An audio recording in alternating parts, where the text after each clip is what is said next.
Good evening, ladies and gentlemen. Welcome. This is the time and place that has been properly noticed for the regular city council meeting of the city of Caldwell.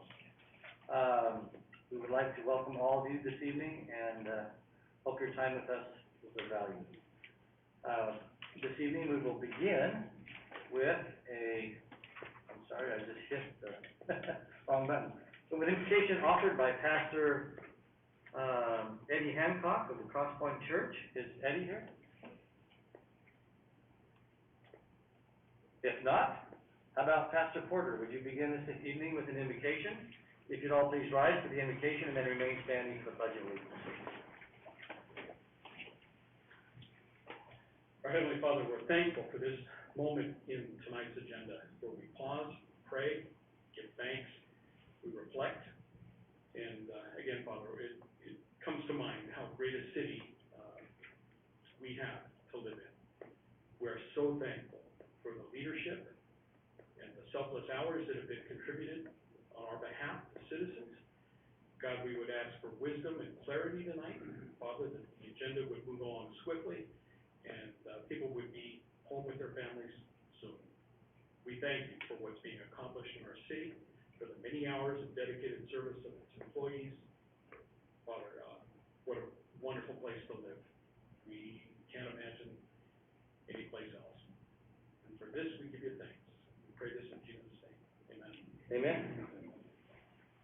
I pledge allegiance to the flag of the United States of America and to the republic for which it stands, one nation under God, indivisible, with liberty and justice for all. Thank you. Pastor Porter, thank you so much for filling in. It's a pleasure again to welcome you tonight. Prior to this meeting at 6:30, we did hold a city council workshop for the purpose of discussing proposed amendments to the planned unit development ordinance and also to the outdoor seating ordinance. As downtown continues to grow and restaurants come to downtown and other parts of the city, outdoor seating is a highly sought after and recommended feature, which we're glad to have, and so we just need to make sure that we have the appropriate ordinance. Again, we'd like to welcome all of you. Would the clerk call the roll, please? Alden. Here. Wagner. Here. Hopper. Here. Carlson. Here. McGee. Here. Thank you. We have a full quorum. Please, Mr. Pollard, step away. Yeah, Mr. Pollard is, let us know he is ill tonight, so I apologize. Mr. Pollard, we wish him well and a speedy recovery, but we do have a quorum of council members to hear the items of business before us. Are there any items on the agenda that present a conflict of interest for council members? Okay, hearing none, we'll go forward. First of all, this evening we have a special presentation. First of all, Mayor's Youth Advisory Council. We have Darby here tonight. Darby, would you come forward and give us the, Darby Rossi from the Mayor's Youth Advisory Council. Give us your name and just what you're here for, and then begin with your presentation. Thank you, Darby. You can take your mask off if you like. My name is Darby Rossi. I'm with the Mayor's Youth Advisory Council. I'm here to give the update. We decided that we are not going to do the Washington D.C. trip. We decided that because COVID is still rampant, right? Now everyone's getting the vaccine, and everything's still shut down. So our trip to D.C., we would get there and we would be stuck. So we have decided that we will not go to D.C. this year. Next is Purple Place Golf Tournament that is coming up on June 4th. We did the Drug Coalition presentation. It was a success with the trial run. We did talk about updating their videos as they were still on reject.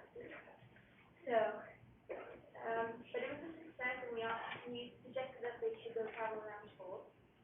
And then we have the watermelon booth, which is going to for the 4th of July parade. MIAC will be having a booth to sell watermelon with certain spices and sugar, and we'll also be selling watermelon and merchandise.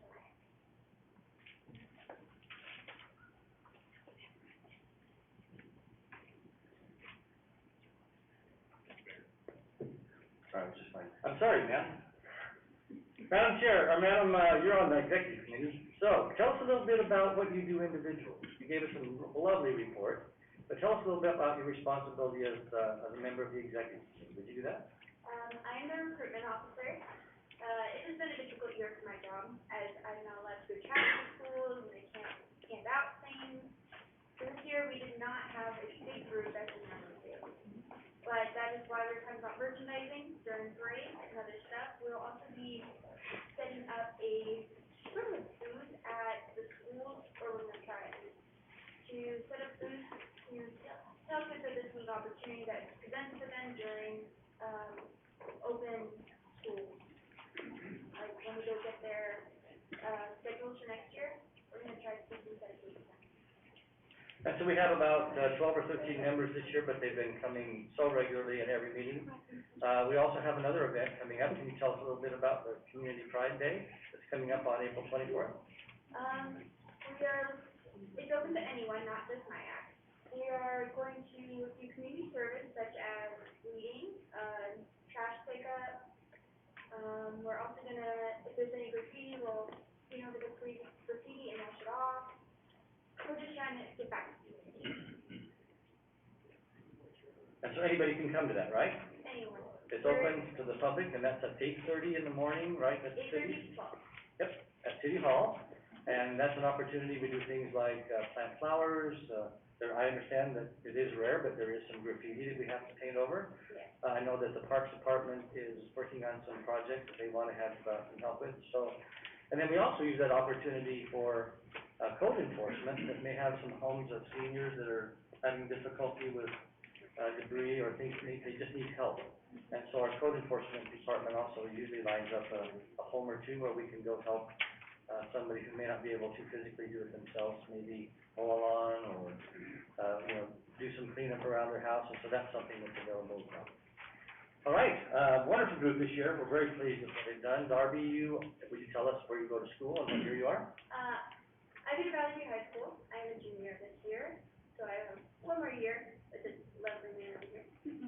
And so, would you tell just a little bit about where the students are from, the schools that we have represented? We have Thomas Jefferson, we have Ridgeview and Valley View, and they also have Caldwell. Yep, Caldwell High School, yeah. All 4 schools are represented this year, and so it's a pleasure I do having you. want to talk about that. Go ahead. We did vote this year to start a scholarship program for Thomas Jefferson kids. Because Valley View and Ridgeview both have one, and I think Caldwell also has one. And so we decided, since the majority of our members do come from Thomas Jefferson, that we should give a scholarship starting for them. We started with $50.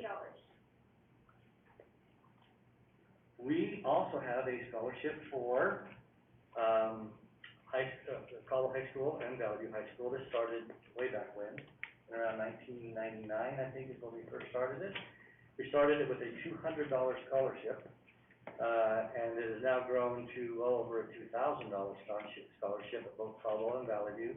It is fully endowed at both schools, and so we really appreciate the community for their support of these 2 scholarships. And of course, this was the brainstorm and brainchild of previous, youth council members way back when, so. All right, well, Darby, thank you for your presentation. Are there any questions from city council? You did well. Please give Maggie, your mother, and your dad a big high for us, would you? I'm afraid you might be watching them. Maggie, your dad. Yeah. All righty. Thank you for your time. Thank you, Darby. All right, this next one I'm gonna turn over to Mr. Orton.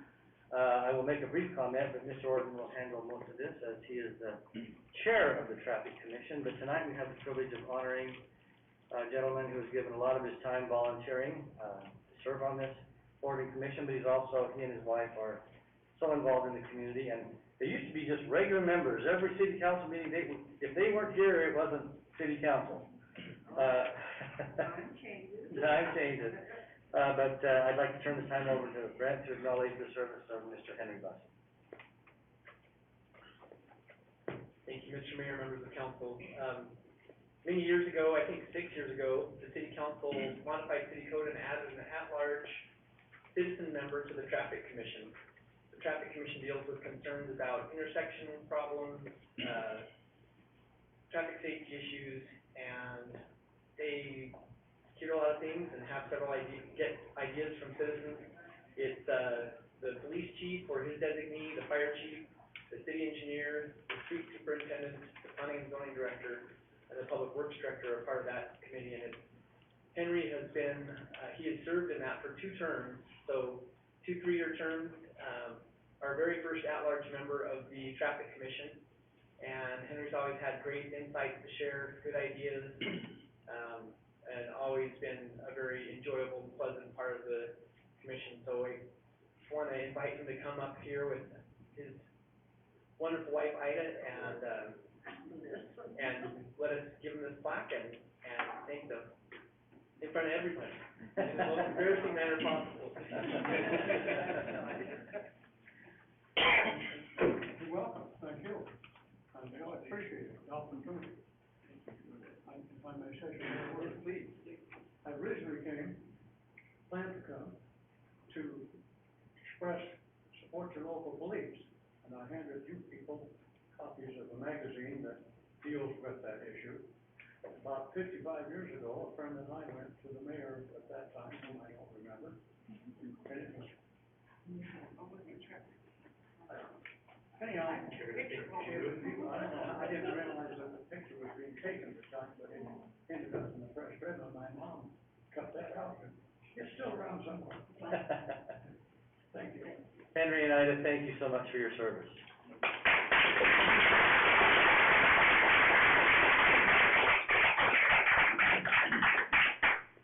All right, the next item on the agenda is a proclamation.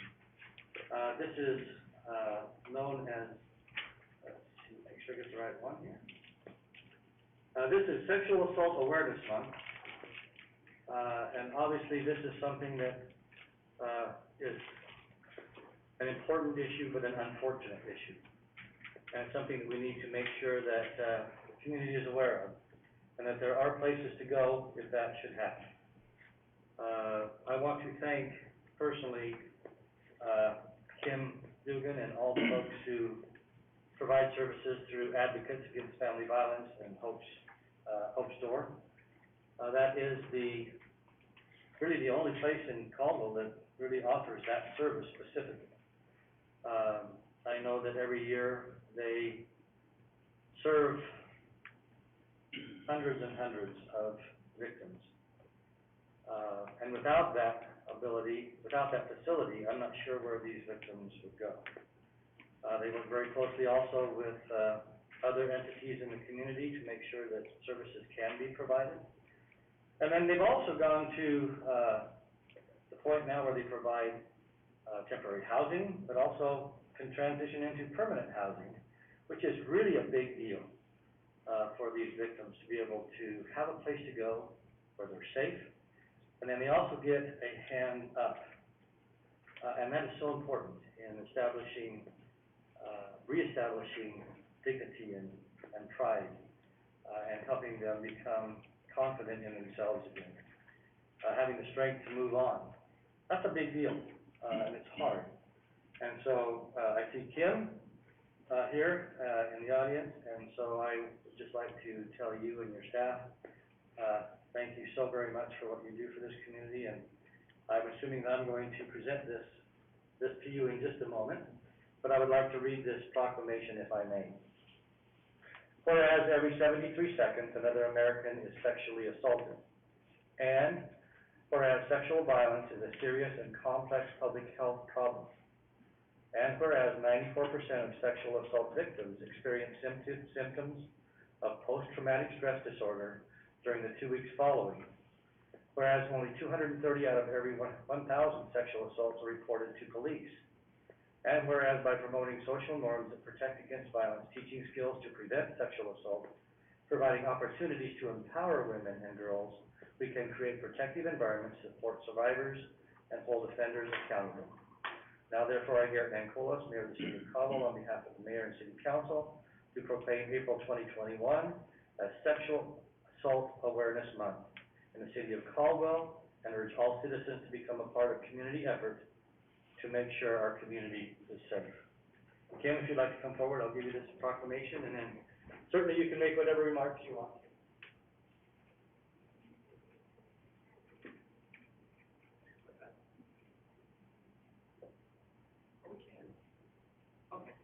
Once we get this down, we'll do this, and then you can come on. I guess both do pertain to what you do. thank you for that. And now the next one, unfortunately, is a similar issue as the first one, except for now we're dealing with child abuse. And this proclamation is dealing with child abuse prevention, and this is National Child Abuse Prevention Month. And again, so often, these are also residents of your facilities, and so the same things that I said originally apply to this as well, other than, you know, I don't know how anyone could hurt or abuse one of these precious little children. And this is something that just tugs at my heartstrings and thinks that any child has to go through any of this. So I hope I can get through this. I have two beautiful children, but I also have the privilege of raising two grandchildren, helping to raise.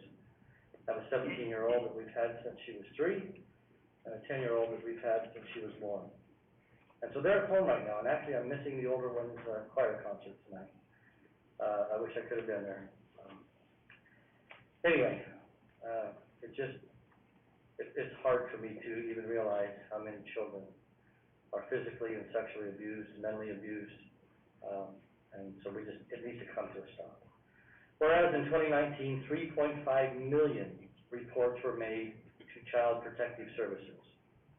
And whereas the increase in the number of children who are reported as victims of abuse is a major driver of finding solutions within the community. And whereas our children are our most valuable resource. And whereas the lifelong effects of child abuse can be devastating to the victims. And whereas protective factors within the community reduce or eliminate risk and work to promote the social, emotional, and developmental well-being of children. And whereas we acknowledge that we must work together as a community to increase child abuse awareness and continue to promote the social and emotional well-being of children and families in a safe, stable, nurturing environment. And whereas prevention remains the best defense of our children and families. Now therefore, I, Garrett Nancolis, Mayor of the City of Caldwell, on behalf of the Mayor and Council, do hereby proclaim April 2021 as National Child Abuse Prevention Month in the City of Caldwell, and urge all citizens to work together to eliminate child abuse in our community. Now, Kim, if I may, before I hand this to you, this is something that I'm so pleased with in the City of Caldwell, is that we are the only city in the state of Idaho, and one of a few in the nation, who actually have written and adopted youth master plan.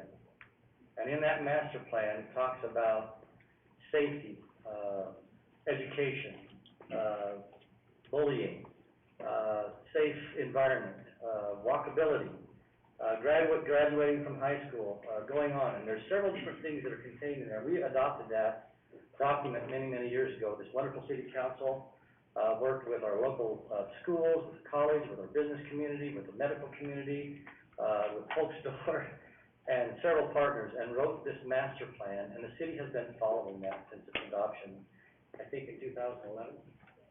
2011, when that was adopted. So 10 years ago, 10-year anniversary of that, and it is a very dynamic and living document. One of the outcomes that we have from that document is every year we have been putting on a summit at the College of Idaho for the schools in the area. This is something that was established through the Mayor's Youth Advisory Council and through the Youth Master Plan. And we now have multiple schools in the area, not just our own schools, but we have schools from all around the area participating, sending students to this summit. They have addressed issues about bullying, suicide prevention, kindness. You know, social media is such a wonderful thing, but it can also be a brutal and hateful thing for these students.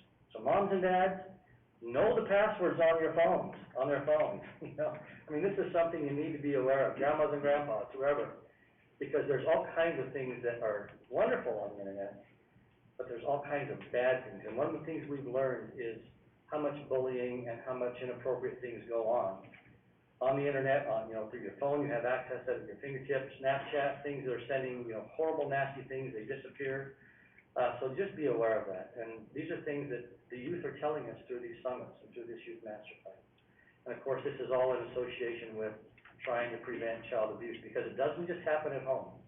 It happens in schools, it happens in the neighborhood, it happens at parties, and there's all kinds of things that we need to be aware of. So with that, it's an honor for me to declare this National Child Abuse Prevention Month. So, Kim, I'll be quiet now. You can come forward and I'll present this one as well.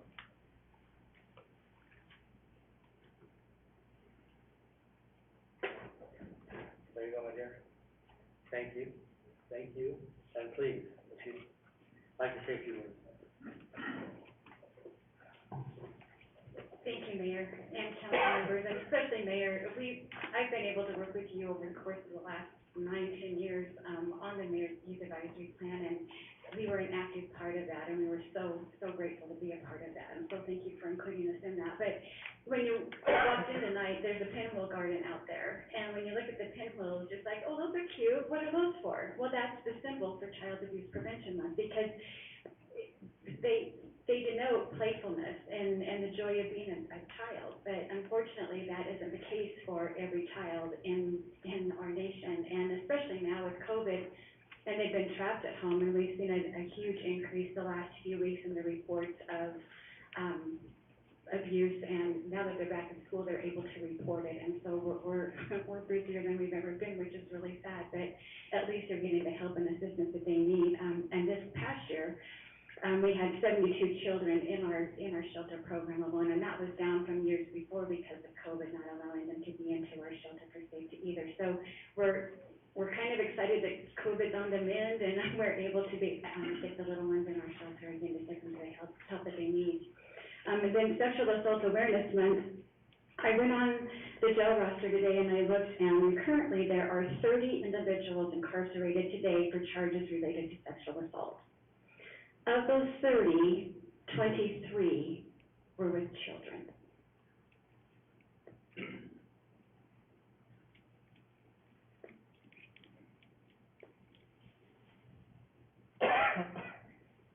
That's not called for. Not even one should have to endure what these little ones have endured. You just saw a little one die because of that very same thing. So Sexual Assault Awareness Month, we have Denim Day, and I want you all to get your jeans out, and I want you to wear them, and I want you to send me pictures of you in your jeans on Wednesday, April 28th. Put your jeans on, because of Denim Day, more than 20 years ago, there was an Italian Supreme Court overturned a rape conviction because the survivor had been wearing tight jeans. And so it doesn't matter what you're wearing, it doesn't matter anything. There's no reason for a sexual assault. So please join us, get your denim on, send us a picture, and help us celebrate those who are surviving in all of this. And thank you for these proclamations and for your continued support of our program. Thank you, Kim. Thank you. Any questions or comments from council? Thank you. Please make sure you tell everyone you work with how grateful we are that you're there. Okay? All right, the next item on the agenda is audience participation. Is there anyone in the audience that would like to address the council about an item that's not on the agenda? All right, thank you very much. We now move to the consent calendar, which are items that are considered routine in nature, or they're the finalization of actions previously taken by the city council in public hearings, purchases that were approved during the budget process, etc. The things that are considered routine in nature, and we consider all those things at one time. Is there a motion to approve the consent calendar? Thank you. Is there a second? Second. So a motion by Mr. McGee, second by Mr. Aldridge to approve the consent calendar as printed. Any further discussion? For the clerk, call the roll, please. McGee? Yes. Allgood? Yes. Wagner? Yes. Hopper? Yes. Olson? Yes. Thank you very much. The motion carries unanimously. All the items on the consent calendar have been approved. That moves us then to the old business calendar. The first item is a public hearing for the purpose of receiving public comment regarding the formation of the proposed local improvement district LID 2011. This is for the construction and replacement of concrete sidewalks, pedestrian ramps, and so forth. Mr. Orton? Thank you, Mr. Mayor, members of council. So we have two of these in a row. If Mayor, if it's okay with you, I'll speak to them both and then we'll, okay. So, this is what we commonly refer to as the miscellaneous concrete local improvement district. The formation of a local improvement district allows a citizen to, get help with getting concrete installed, getting sidewalk along their frontage. The city provides the design services at no cost, and then pays for 25% of the concrete installed. And then the rest of it can either be paid off by the benefiting parties, by the benefiting citizens, immediately at the closure of the local improvement district, or they can allow it to finance for a small finance charge, which is kept small by the full faith and credit of the city, and then pay that off over the period of 10 years. And so it's a nice benefit to the city, and it's one of the ways that we help get sidewalks in place, throughout the city. The second one that we'll be addressing after this item, or that you'll be hearing after this item, is a public hearing to consider the formation of a local improvement district to help with connection fees. When someone connects to sewer or water, all the other users have paid to help build that water system or sewer system, and at some point in time, that system has to be replaced. And so the costs associated with that are reflected in the connection fees that are paid when someone joins the country club or buys into the system by connecting to sewer and water. The connection fee local improvement district gives us an opportunity to finance those connection fees for citizens who may not be prepared. Maybe they have a septic system fail and they have a surprise or having to connect to city sewer to rectify that and bring their home back into a safe and sanitary condition. And so that's just something that we use to help. And what you'll see is that folks have the opportunity to testify at this hearing. And then at the conclusion of a local improvement district, which could be left open for a year or a couple of years even, then those who have benefited have an opportunity to come and protest if they think something went wrong, or if they're concerned about anything relative to the local improvement district. And then it's closed, and it's at its closure that it then goes to bond or is financed out. So with that, Mr. Mayor, Mayor Nankolos knows a lot about this because he's been doing it for longer than I have. And so if he has further comments, or if you have any questions for me, I will have to stand to go now. Mr. Orr, the only thing that I would add is this is voluntary. This is something that is not forced upon anyone. It's just simply made available to the citizens if they want to make those improvements, or unfortunately have to make those improvements with the sewer because something went wrong. Over the years, we've been able to put in lots and lots and lots of sidewalk and improve the safety for children and our citizens as they move back to the neighborhoods, but we have a long ways to go. So, any questions for Mr. Orton? Mr. Call? The city still pays a percentage of that, well. Correct. Would you please go on that, Mr. Orton? Yes, Mr. Mayor, members of the council, Councilman Carlson, the 25% of the miscellaneous concrete local improvement district is paid for by the city. And then if we get to an alleyway and the apron of that alleyway needs to be improved, we cover the cost of that. Citizens only pay for that which is right along their frontage that they immediately benefit from. Thank you. Any other questions for Mr. Orton? Thank you, sir. All right. Again, this is regarding LID 21-1 for the construction and replacement of concrete. I have no one signed up to speak at this public hearing. Is there anyone that failed to sign up that wanted to? All right, seeing none, is there a motion to close this public hearing? Have a motion from Mr. Carlson, a second from Mr. McGee. All in favor, please say aye. Aye. I believe that was unanimous. Well, What's that, Mr. Hopper? He said it was. Oh, okay. I said it was unanimous, even though you didn't hear me the first time. Well, I was listening, but I didn't hear it, so thank you. All right, that completes item number 1 under old business, and then moves us to the companion document known as Bill number 17, ordinance number 3337. This is the ordinance that officially creates local improvement district, but request waiver rules and pass it on its first reading to finalize, to close it, and to begin the process of issuing those bonds. This is known as Bill number 17, ordinance number 3337, an ordinance of the city of Caldwell, Idaho, creating local improvement district number 21-1 for Caldwell, Idaho, for the construction of concrete curb gutter, driveway approaches, pedestrian ramps, and sidewalks improvements, providing for the levying of assessments on property to be benefited by such improvements, and for the basis of making said assessments.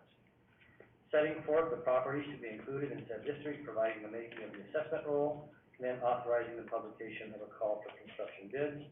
I would ask for council's consideration. Sir? I would move to waive the reading rules, consider bill number 17, ordinance Thank you. Is there a second? For a motion by Mr. Carlson, second by Mr. McGee, to waive the three reading process, consider bill number 17, ordinance number 3337 on its first reading by title only. Will the clerk call the roll, please? Alton. Yes. McGee. Yes. Alden. Yes. Wagner. Yes.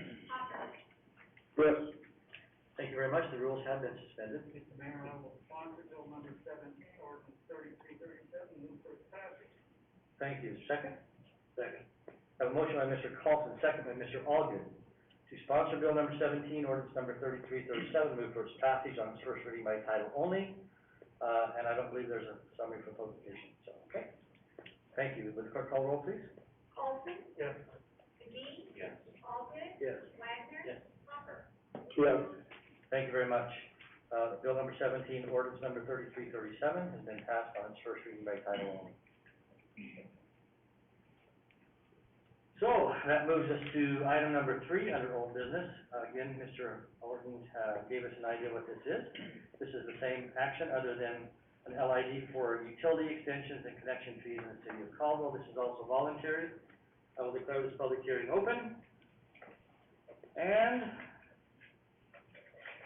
there is no one who has signed up to speak to this one. Is there anyone in the audience who wanted to, but just didn't have the opportunity to sign up regarding the sewer connection fees? All right, is there a motion to close this public hearing? We have a motion by Mr. McGee, second by Mr. Carlson. All in favor, please say aye. Aye. Aye. Any opposed, nay. Motion carries unanimously. So, that then moves us to bill number 18, ordinance number 3338 for local improvement district LID 21-2. And again, this has been brought forward this evening with a request to waive the three reading process and pass it on its first reading by title only. This is bill number 18, ordinance number 3338. An ordinance of the city of Caldwell, Idaho, creating local improvement district LID number 21-2 for utility connections in said city, providing for the levying of assessments upon the property to be benefited by such improvements, and for the basis of making said assessments, setting forth the properties to be included in said district, providing for making the assessment roll, authorizing the publication of a call for construction. Mr. Carlson. I would move that we waive the three reading rule, consider bill number 18, ordinance 3338 on its first reading by title only. Thank you. Is there a second?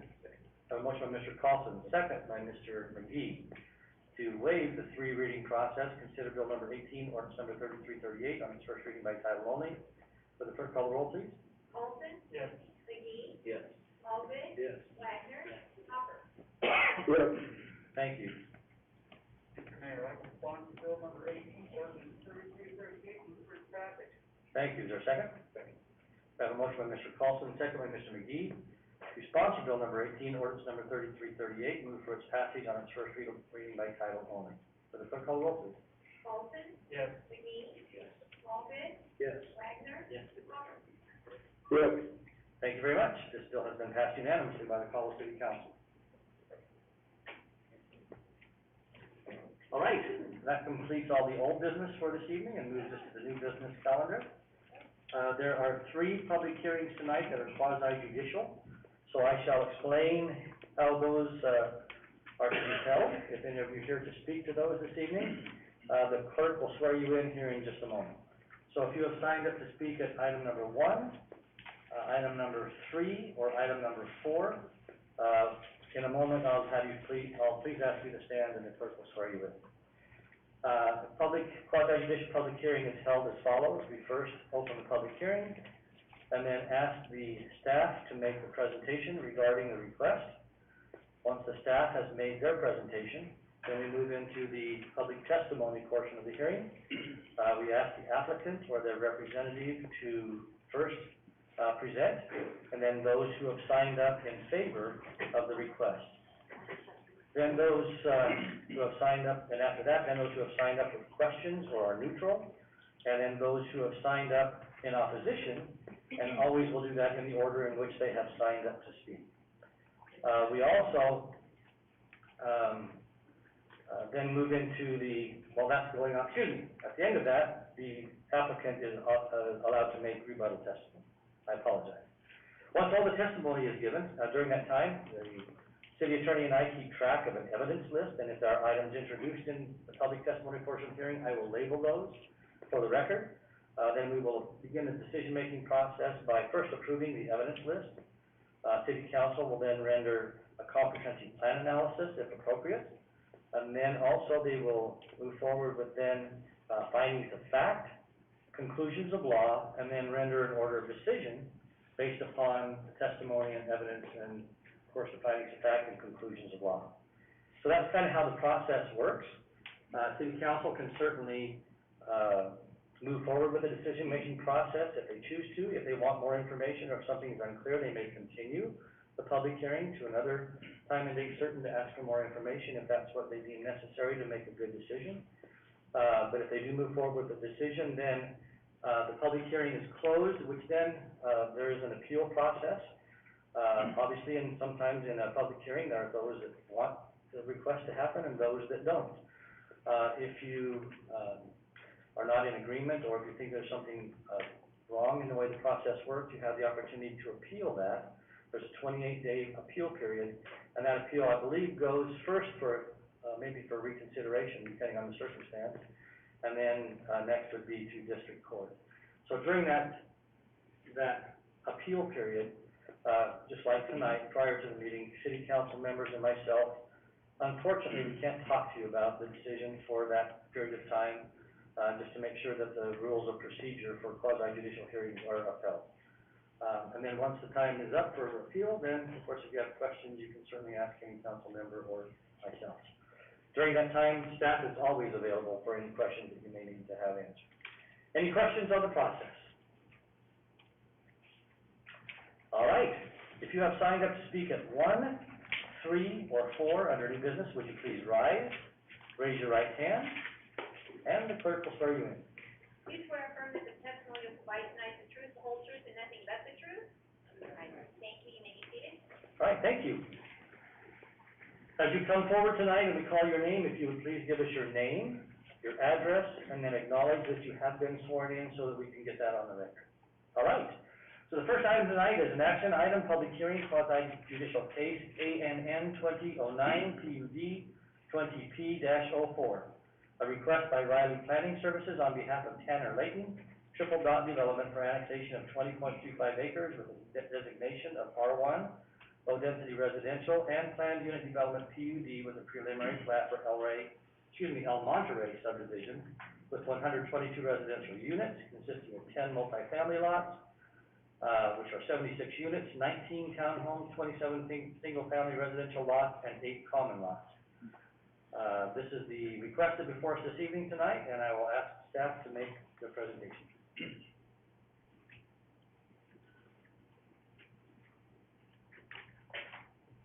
Thank you, Mr. Mayor and City Council. Debbie Root, Senior Planner, 621 Cleveland Boulevard, and I have been sworn. Welcome. Before us tonight is a request to annex 20.35 acres as R1 low-density residential, and the subject property is designated low-density residential on the comprehensive plan map, and that is what the applicants have requested. They are also requesting a approval of a preliminary plat with a planned unit development on the 20.35 acres. The comprehensive plan allows for low-density residential to have up to 6 units per acre with a planned unit development, as long as it conforms to the requirements of the planned unit development ordinance in our zoning code. This development is proposing a total of 122 lots on the 20.35 acres with a density of 5.99 units per acre, so they are under just right at that 6 units per acre for a planned unit development in the low-density residential zone. The proposed development does not contemplate having a commercial or industrial, which it could not have industrial with it being a residential, primarily residential development. But it does not propose to have commercial development or zoning within this, planned unit development. The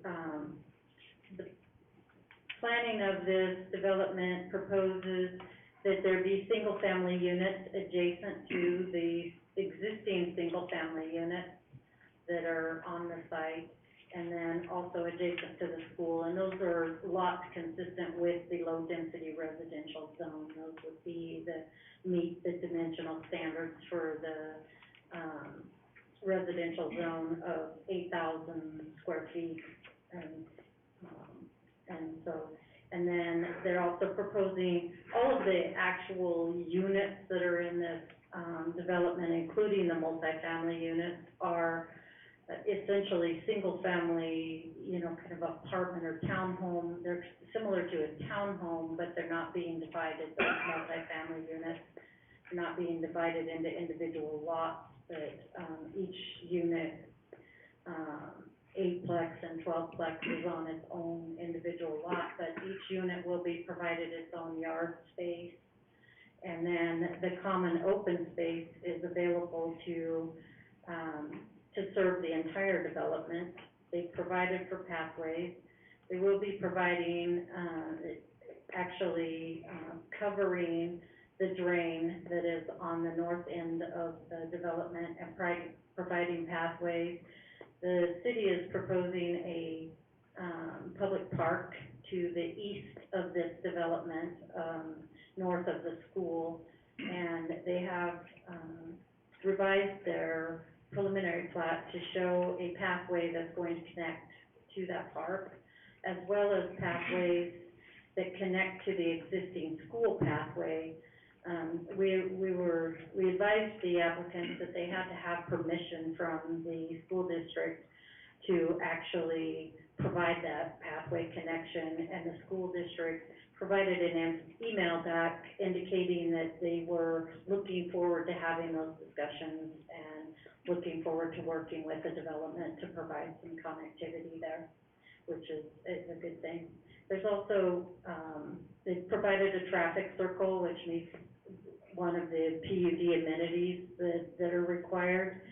And the hearing examiner during that public meeting also requested that they add additional amenities, including a tot lot, possibly shade, you know, a shade structure for the park, bus stops, and additional parking so that there was not on-street parking, which the developer did revise their plan and incorporate those amenities to their common open space and to the development.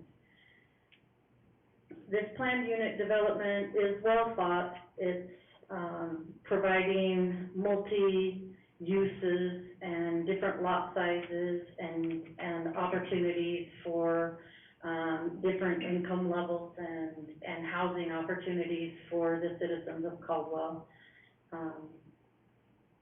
They're providing a significant amount of road frontage for a 20-acre parcel, small development. They've got road frontage on both the north and south ends of the development. Staff is recommending approval of this planned unit development as proposed. There has been some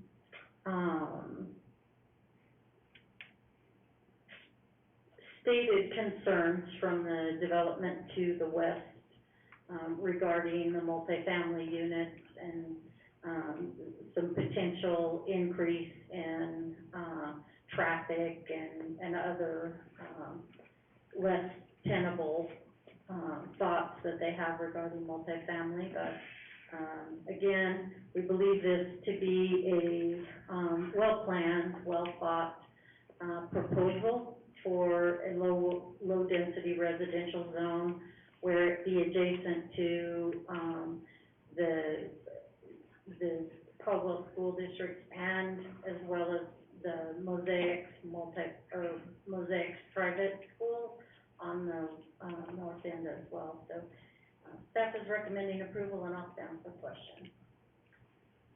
Questions for Ms. Root? Mr. Mayor, go back one, Brent, would you please? I'm confused on which map we're supposed to be looking at, because you have two different displays up there. Okay, so the map on your left, or on the left of the screen, that's the entirety of the, proposed planned unit development. That's the full 20.35 acres. And then the map on the right is just a detail of the, kind of the multifamily area where there is internal circulation proposed, but it also shows where they added the play structures, the hatched areas of parking, or where they added additional parking, that was requested by the hearing examiner. And so it's just, it provides a little bit clearer detail of the, Flip-flops or what? are they, Flip-flops? Because one has the roundabout on one side, the other. oh, yes, so the full unit is running north-south with the north at the top, and the detail is, the north is on the left, yes. Sorry, I apologize. North is this way. Yeah. Depends on where you start and where you end up after Hard Knot. I'm sorry for that. Okay. Any other questions for Ms. Root? Mr. Mayor, Ms. Wagner? so just a couple questions on the amenities. I'm sure that the representative can touch on this as well. And I'd like to get Brent's opinion also on one of them. And this may actually one of these maybe good for the workshop we had earlier, the PUD, to look at it. One of the amenities is fire sprinklers in multifamily buildings. However, that is required according to building code, if I'm not mistaken. So that is curious to me that unless you're doing it in the duplexes also, because those wouldn't, but it's interesting that an amenity is already required. And it said maybe they're doing it in the duplexes also, I just saw the multifamily, so that was one question. And the other was that I don't see a roundabout when I look at this. I see a traffic circle, but not a roundabout. And so I know that sometimes it seems like those are the same, but they're very different things. And so I'm not sure in the code if it says roundabout or traffic circle. In my opinion, traffic circles sometimes are more dangerous than just a typical intersection. And I don't have any data on that, and I'd like to get Brent's opinion on it, because I know a lot of times when they're designed like a traffic circle, it doesn't slow traffic down. It just gets those cars, they can hit those curves just right and cruise right through it. So those are a couple of the questions I had on those amenities. And I think Mr. Mapp, like he's looking into that one. Mr. Mayor, Mr. Matt? Ms. Wagner, under the, PUD ordinance, required optional amenities, residential buildings constructed with fire sprinkler systems. So it does. When we update the ordinance, we're gonna be a little more clear, but it does. Just a second. Did you get your questions answered? And maybe just real quick, Brent, if you don't mind touching on the traffic circle roundabout, thoughts on that? If it helps with traffic, do you think, or is it really not too much? Mr. Mayor, Mr. Horton? Councilman Wagner, you are correct that they're very different, a roundabout and a traffic circle. It can be very different. And I would make the presumption that their intention is something like a roundabout.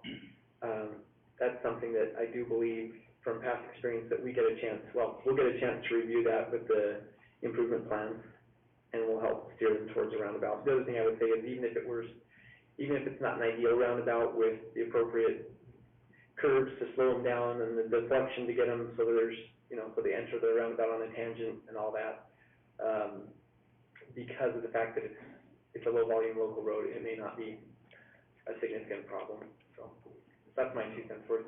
And then I would say on the building code thing, I can speak to the building code. A duplex is considered a residential structure, so it falls under the International Residential Code as opposed to the International Building Code. And fire sprinklers have been exempted by the state of Idaho in their adoption of that code. although it may be a part of the code, it is actually a part of the code, without that amendment by the state of Idaho. As for the larger structures, I can't speak to that. Mr. Carlson? Matt, you said fire sprinklers are an amenity for this 12-plex? Mr. Carlson, That would certainly be a requirement simply because of the size of it. I'm gonna ask you a question, because it's, begin with by, in the amenities, it doesn't distinguish between zoning requirements and building requirements. They're two separate things. Under our current ordinance, it just says that residential buildings constructed with fire sprinkling systems.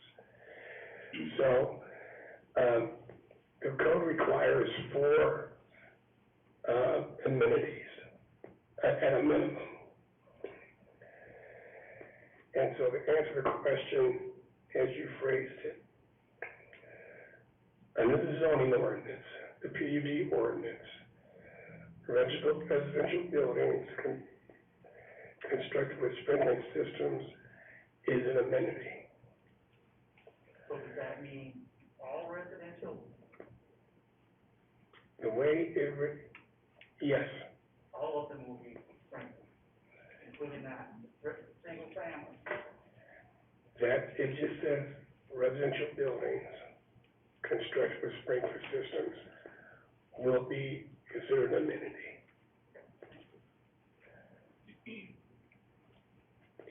And I would just, And I'm not one to argue with staff, but I disagree with you on that one. Because an apartment building is residential, but it is required to be sprinkled, so how can that be an amenity? But if Mr. Mayor, the single family residence was sprinkled. I understand, single family, I'm talking about the apartment. But a single family residence is sprinkled as well? That would be a question for the applicant. I would add here, though, that, as we are discussing this, that the developer did add additional amenities, between the hearing examiner meeting and this meeting. And so they're well over their 4 amenities for, they're providing additional common space, the amphitheater, the, clubhouse, gathering space, shade shelters, potlucks, pathways. So they've complied with the requirements of the ordinance. I would also like to add that, engineering provided a revised engineering memo to basically revising PA1. And I did not get it into the staff report, but I did provide that to, Mayor Mancolas and the city clerk. And we will, modify the, order of decision when it comes in to include the, revised engineering memo. It was just a couple of simple, revisions that, one was a reference to roads that are not part of this development, and then an additional, reference on a roadway that was part of this development. Thank you. And for the record, the document she is talking about will be referred to as CC 1000. Any other questions for Ms. Ruth? Mr. Mayor, just one Regular. more question. I apologize, I tried to ask this earlier. The residential, the single-family lots on the south, it's difficult to see the lot size on the copies that we get. What's the average lot size of the single family? They're, gosh, it's been Or just an a estimate. while since I looked at it, but they are over 8,000 square feet. Okay, thank you.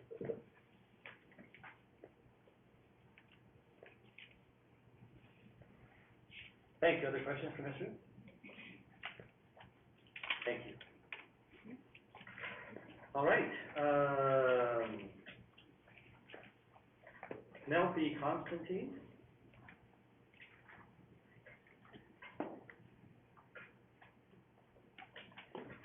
Thank you, Mayor. For the record, Penelope Constantine. I'm sorry, I mispronounced That's your quite name. okay. I'll answer almost anything. You can even call me Ms. Riley if you want. Post Office Box 405, Boise, Idaho, 83701. And I have been sworn. Welcome. So before you this evening, as you know, is, our applications for an annexation, residential zoning designation, a preliminary plat and a PUD. We did receive a copy of the updated engineering report as well. So, just real briefly, El Monterey is a context-sensitive community with 3 different housing options on 20.35 acres. The minutes from the hearing examiner used the word concept, and so he just didn't, they didn't quite hear me, but this is, we endeavored to be context-sensitive. There's traditional residential, development to the south and along the southwest boundary of our site. East boundary is an elementary school and a park. Northeast is another public school, it's a charter school. The site is bounded by an arterial roadway along the north and a collector roadway along the south. This project has been conceived and planned with the utmost care. The project team, owner, developer, architect, and builders are all from Caldwell. The project engineer is from Green Bay. And I've been in Idaho for a little over 45 years, so I'm a quasi-native. I have copies of the plat and architectural renderings uploaded on Mr. Horton's laptop, should you wish to see any of them during the presentation. So the most important question before you this evening is, how does El Monterey benefit the city of Caldwell and the neighborhood? So if you observe the flow of traffic, east in the morning to jobs and west in the evening to go home, with the inflow of industrial and commercial development into Caldwell, especially just west of the site, at Middleton Road, more and more jobs are coming closer and closer to home. For Caldwell, the best scenario is for folks that live, work, shop, and play in the city, instead of taking their earnings to other communities to live, bank, and shop. Commuting is expensive, and it isn't necessary for the residents to lose those dollars. The A drain will be moved out of the right-of-way and tiled, thus allowing road upgrades and widening when warranted. The cost of development of this particular item is, the applicant is more than happy to do. There'll be a network of pedestrian facilities added along Marble Front Road, and additional right-of-way will be dedicated for future road widening, and this is also a benefit to the neighborhood and the adjacent school.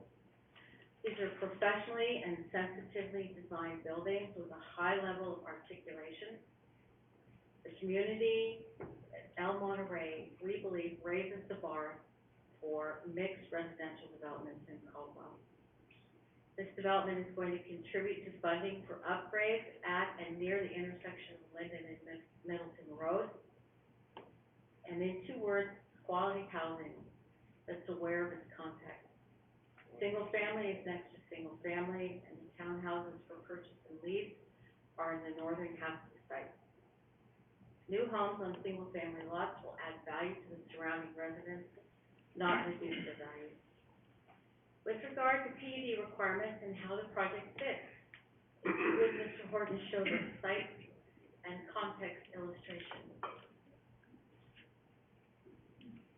Find it. There it is. Okay, and it, he'll have to cursor down, or maybe make it a little smaller. So I dropped the subdivision plan on top of a vicinity map, and I want you to see that we have single-family detached residential lots that 95% of them are over 8,000. Some of them are in the 9,000 range.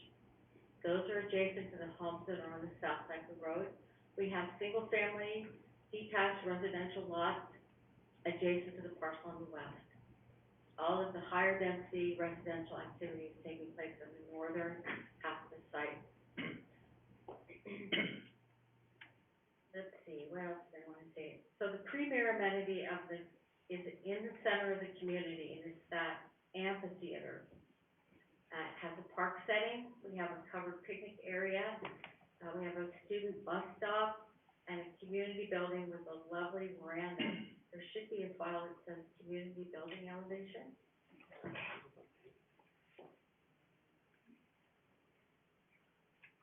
There it is. We've got this awesome veranda that, will be facing the community, the open space, and the, amphitheater. It's a great place to drive your chair and your coffee in the morning, or orange juice, whatever. And sit in the shade, or in the evening and enjoy whatever's going on in the amphitheater. To maximize living environment choices, we have 3 residential housing choices with ownership and leasing opportunities. We're integrated into the surroundings, both the immediate vicinity and the greater vicinity, with incoming semi-professional and professional employment coming into Caldwell. Higher density townhomes are next to the arterial classified roadways. There isn't any commercial included in this development, and this is in consideration of the neighborhood and the adjacent schools. The comp plan states that, compatible non-residential uses, we felt that commercial at this site would not be appropriate and it would not be compatible, so we didn't include it. The 30% threshold for the, out of the box portion of the site, we're actually at 19%, so we're 11% below the threshold that is allowed in the code. A high percentage of the site is green area. It's about 23%, or 4.63 acres. The qualified open space is at 18% of the site, or 3.7 acres. The qualified open space and the higher density component of the development are almost identical in size, with about 1/4 of an acre difference between the townhome multifamily area and the open space. There's, with regard to waivers, there's a center section of these row townhouses that's at 33 feet, and that's to provide some interior aesthetic quality, 3 feet over the standard code. So we're asking for a waiver for that. The access drive is longer than 150 feet, but I understand the code is being changed to accommodate that kind of thing in the future. And there's a few small possible setback variations in the townhomes for purchase area. To get into the amenities, the architect conceived of the amphitheater and the roundabout. Interesting conversation about roundabout versus traffic circle. The project believes that these add innovative elements to El Monterey. The other amenities originally proposed were micropaths, and macropaths. We have that community building and mail facility with a veranda. Our open space exceeds 10%. We have the very firm landscape buffers. We have detached sidewalks. And for purchase owner townhouse, which are on the left side at the up in the northern half, those have rear entry garages. At the suggestion of the hearing examiner, we added additional parking. We added the tot lot up in the northeast corner. We added the school bus stop, and we added the picnic area with the covered section. Engineering required that we increase the width of the drive aisle through the townhouse multifamily to 26, and we got that done. If you would show the structure versus the lot dimensions, please. Thank you. One of the things that occurred to me this morning was that the layout of the townhouse multifamily area is a little bit deceptive. So I wanted to make this more visibly, differentiated more visibly. So the structures are 23 feet wide at the end. When you add the different pop outs, you get to 33 feet. The lot, or the pad that the buildings sit on, is 63 feet. So we really have a pretty narrow section, and these are 2-story townhomes. I just want to make sure that the blue striping on the left is the area that the lot encompasses. The pink area is where the actual structure will be placed. I did want to mention also that we took into consideration the visibility of the buildings for the neighbors, especially to the southwest of this area. So I just been measuring, if you're standing at the back corner of the lot, just south of our roundabout, where it stubs into the neighborhood next door, it's about 436 feet to, the furthest building, and it's 370 feet.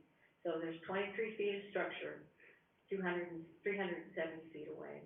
That's what they'll see, which isn't a lot. We oriented the building so that the massing was really controlled for our single-family detached residences in Southwest. So the applicant is present. He has some updated information on school questions. And I want to reiterate, this is a family project on a piece of land that the family has farmed. Tony and Fredo will be staying on in the two corner lots next to Marble Front, the big lots. And that we believe this is a well-designed community that includes generous open space and amenities. We didn't ask for an exemption for amenities.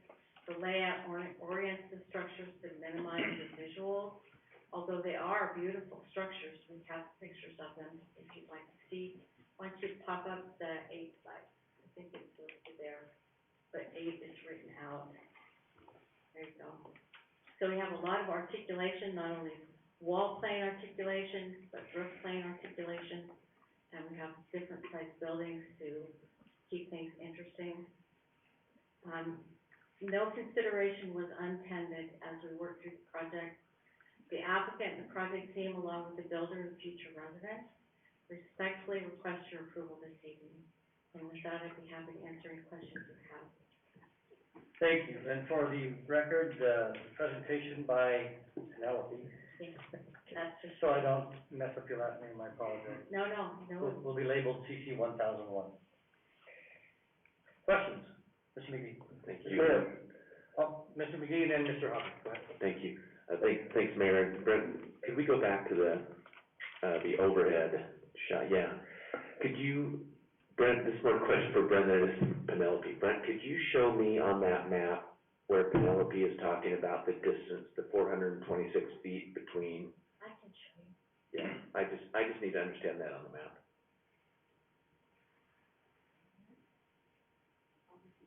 I see. From the circle or the alleged traffic circle to the, okay, the apartments. Okay, thank you. Thanks, Mayor. Mr. Hopper? Ms. Riley, Penelope, I first want to commend you for having a PUD in front of us that isn't just designed to get more units into an R1 space. I appreciate that this does have and retains our R1 sort of overall density, but does do so in a PUD with housing choices. But I do wonder how this is going to be managed. Do you intend to have a single owner's team manage the entire 20 acres? Is it going to be parceled out separately for the residents to the south? How is that going to be managed? Mr. Mayor, Councilman, the ownership of the full 20.35 acres will stay under the developer's control. Obviously, the single-family lots will be sold off. There'll be an HOA for the single-family owner area. There'll be a property owners association for the multifamily townhouse if that comes into play. But it will all be professionally managed under one organization. If that answers your question. So the homeowners association will be responsible, for lack of a better demarcation, everything south of McCrona Street, and then everything north of McCrona Street would be the responsibility of the property owners association of that area. The reason I ask is that the amphitheater and the veranda facility will only be an amenity for the northern, residents? Mayor Nicholas, Councilman, no, I apologize, we're still, developing some elements of this. The amphitheater, the community building, the open space, these are all intended for everyone within the boundaries of El Monterey. And how that might end up being that there are two subsidiary groups underneath one property owners association with some different responsibilities. For example, up in the townhouse multifamily area, the exterior of the buildings and the service drive, sprinklers, landscaping, that all would be, managed, as a function of the multifamily townhome.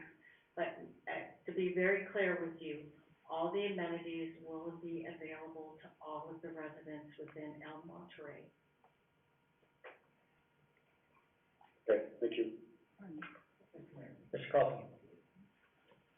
Earlier, we discussed sprinkles. Are you planning to sprinkle all buildings? You are gonna be the fire chief's best friend. That's all I can say. Pardon? You are going to be the fire chief's best. So I understand that the, fire sprinkling is mandatory for the larger multifamily townhome structures. The sprinkling, we were directing that towards the owner-occupied, townhomes that are along that northwest boundary of the site. You see duplexes and threeplexes in that section there. We have more amenities than we need, but we were delighted to get feedback from the hearing examiner, and we added everything we asked for. So. Mhm. Any other questions? Mr. Mayor? Mr. Wagner? Penelope, good to see you. So I did have a question on, I noticed in the engineering's comments that a traffic study was required. However, I did not see it in the report that we got. So just confirming that that's been completed, and if so, the question I have is kind of traffic circulation going away from the site. What's the percentage expected of the vehicles that go north to hit Lincoln Road? What's the percentage of the vehicles headed south, to hit Marble Front Road from that perspective? Mr. Mayor, Councilman, I have to apologize, I did not read the traffic impact study. As a former transportation planner like you at ACHD, and I do a lot of impact fee work, I'm gonna assume that a fair number of the townhome multifamily residents will go north to Lincoln. It is an arterial roadway, and it does lead all the way over to your major north-south boulevard to the west of the site. Just from a practicality perspective, I think the north half of the site will more than likely go north, and the south half of the site will more than likely go south. Because we're so close to these two schools, parents don't need to drive their children to school. We have a bus stop for junior high and high school students, so, I hope that answers your question. It's all in that traffic impact study. I think Brent might have something, because I know, Lincoln, it is the arterial, but to be honest, I bet you Marble Front gets way more traffic, at least currently, because I know there's no real connection on Lincoln, at least like to the east. Do you have that, Brent, by chance? Mr. Mayor, Sure.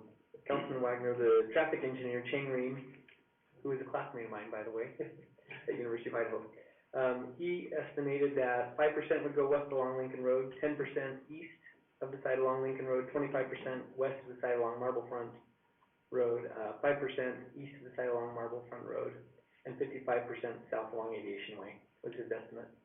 That sounds pretty good to me, too. Any other questions? Mr. Mayor. Mr. Alden? Just one, on your townhomes, you see a duplex just north of Marcana? Yes, sir. Do you see what I'm looking at? Yes, sir. Those are two-story, correct? Yes, sir.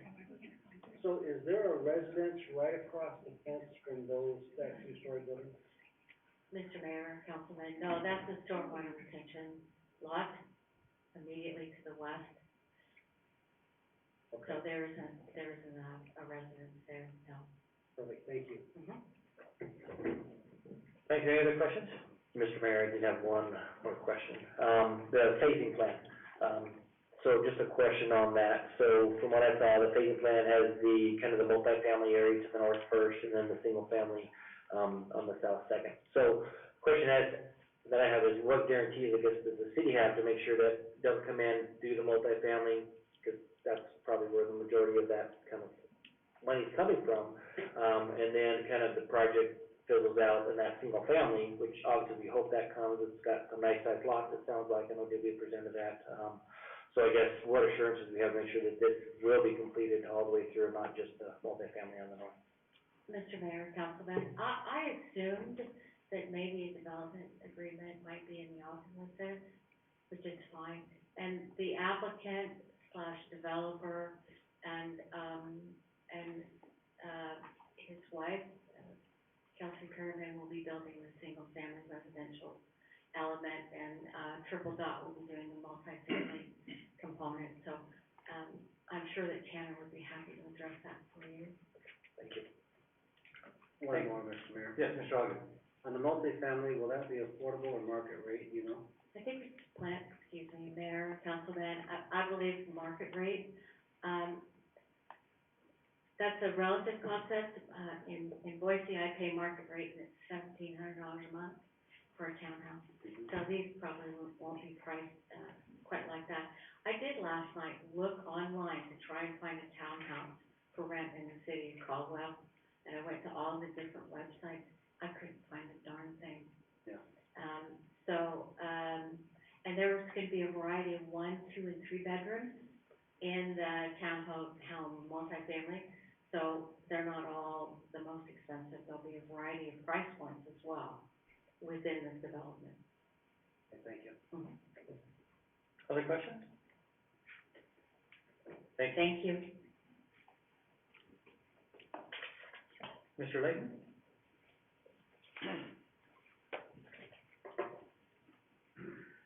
Mr. Mayor, City Council, I got a smile first, it's my first one of these, so. Tanner Layton, 811 East McKinley Street, I have been sworn in. Welcome, sir. So I would like to first add with a new piece of information that we got. I have personally met with Principal Melissa at Van Buren Elementary, but I also got a email from Dr. Charlene French, the superintendent of Caldwell, that she is also looking forward to working hand in hand in partnership for our development. Before I get going, I'd love to just clear up a couple of things real quick from your guys' conversation before. So with the roundabout, we've tried to even mitigate that from becoming a traffic circle, that we've talked with the city about having potential of local artists do things on it and those type of manners and those type of attributes like flowers and those things in order to make sure that it does stay a true roundabout. Then also with the HOA and the property management, I would like to note that with the multifamily, that'll be all considered a part of the property management controlled by what we have right now is Liberty Property Management Asset Group with Taylor Grange, and I've spoken with them that they would maintain the community amphitheater and all of those aspects, but it would allow our single family HOA residents to use that, and that also adds as a perk to be able to purchase our homes as another amenity as well there. Then with the fire sprinklers, I do have to just give a quick little plug. My father was a fire chief and still is a fire chief. He was in Nampa, so it is an amenity here, but in my home it's a requirement, and he's actually in the back of the room. So I had to give that plug real quick. With the multifamily, what we were thinking with the multifamily is when I read the 2040 Caldwell Master Plan, it states that high density residential near public schools. Well, with that, we are in between 2 public schools. We put it in the northeast corner, also, which is stated in the 2040 master plan, next to utility centers.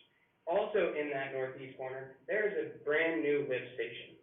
So that is also why we put the multifamily there, in order with that density to be able to take advantage of what the city put in right there, as you can see on the map. We are also going to add connectivity to the school, and we put the multifamily in that school as well as 2-story townhomes, because when I first started out as a renter, I was only in an apartment. I didn't have that opportunity. And so that's why I call this development a lifestyle development. When I started out, I had to rent, and that's why we decided with townhomes. Then, unfortunately, as home prices keep climbing, I think now, this first starter home, you have to share a wall. And so because of that, we have 2-car garages, yards, everything on a for sale product. So as you move from your townhome to your first purchase, you have that option.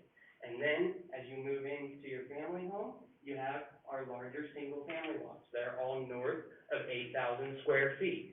And that's where we decided that if we create a lifestyle community, you can grow in your community and never have to leave your neighborhood. And so that's what we did with this project. We put a lot of time and a lot of overview on the master plan. I can say that confidently as I have studied it quite a bit. And so I will stand for questions if you guys have any. Thank you. Any questions? Mr. Coffey? Your dad's name is Terry? Terry Layton, yes, sir. No. He's back there, sir. Any other questions for Mr. Lynch? Thank you, sir. Thank you. All right, there is no one signed up with questions or neutral, then we move to those in opposition. Kai Highland?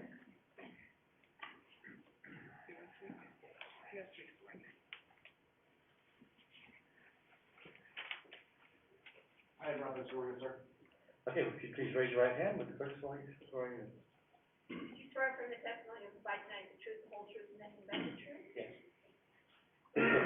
Excuse me, Mayor, Councilman, I've been in law enforcement for several years, and I'm doing it currently. Now, with this project that's going on, bringing a multifamily into a residential area and connecting it the way it is going to bring up massive amounts of crime. I know this from experience. Now, what do we have in place as far as, police units driving by? Well, the traffic, there's only one outlet for Lincoln, and that loops all the way back around to Marble Farms. The other one goes out to, I believe that is Middleton Road, Middleton Road, and Marble Front is the only one that goes all the way out. So as far as that traffic goes, that is going to increase tenfold. As far as the amenities, they are very nice looking, but what do they really offer? How can the homeowners to the west actually take advantage of those? That is all I have, and I'll answer any questions. Kai, thank you very much. I'm not sure if your question was rhetorical or not, but we'll certainly ask the developer to answer those questions. Thank you, Mr. Mayor. Any questions for Mr. Highland? And thank you for your service. Any questions? Thank you, sir. Thank you.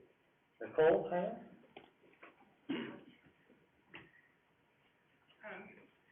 She would like to speak to you, but she came late, but we just figured we'd get sworn in together instead of having to do it again. I don't have her signed up, and we've already started the hearing, so I cannot. No, I'm sorry. But I can do you. Okay. Do you swear or affirm the testimony you provide tonight the truth, the whole truth, and nothing but the truth? Yes, I do.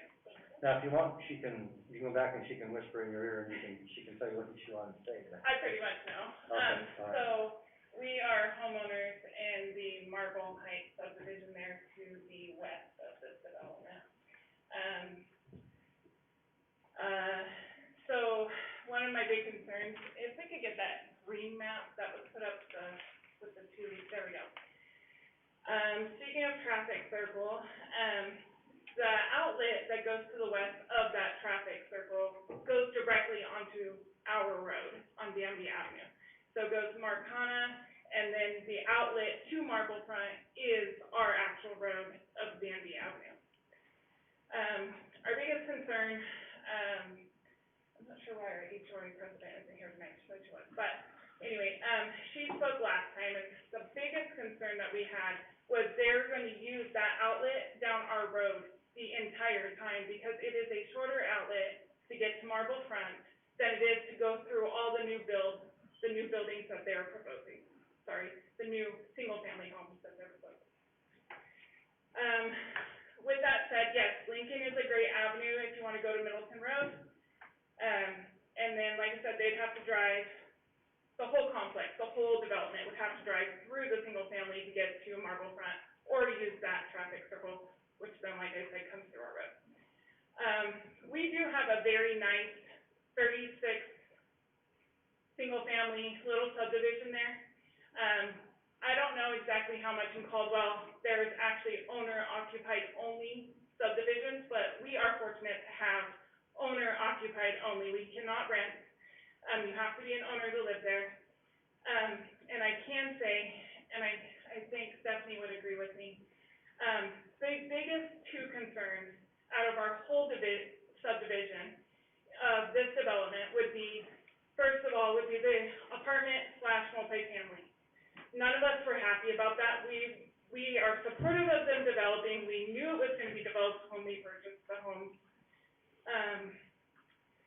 We just didn't think that it was going to be multifamily, townhomes, apartments, whatever you want to call them.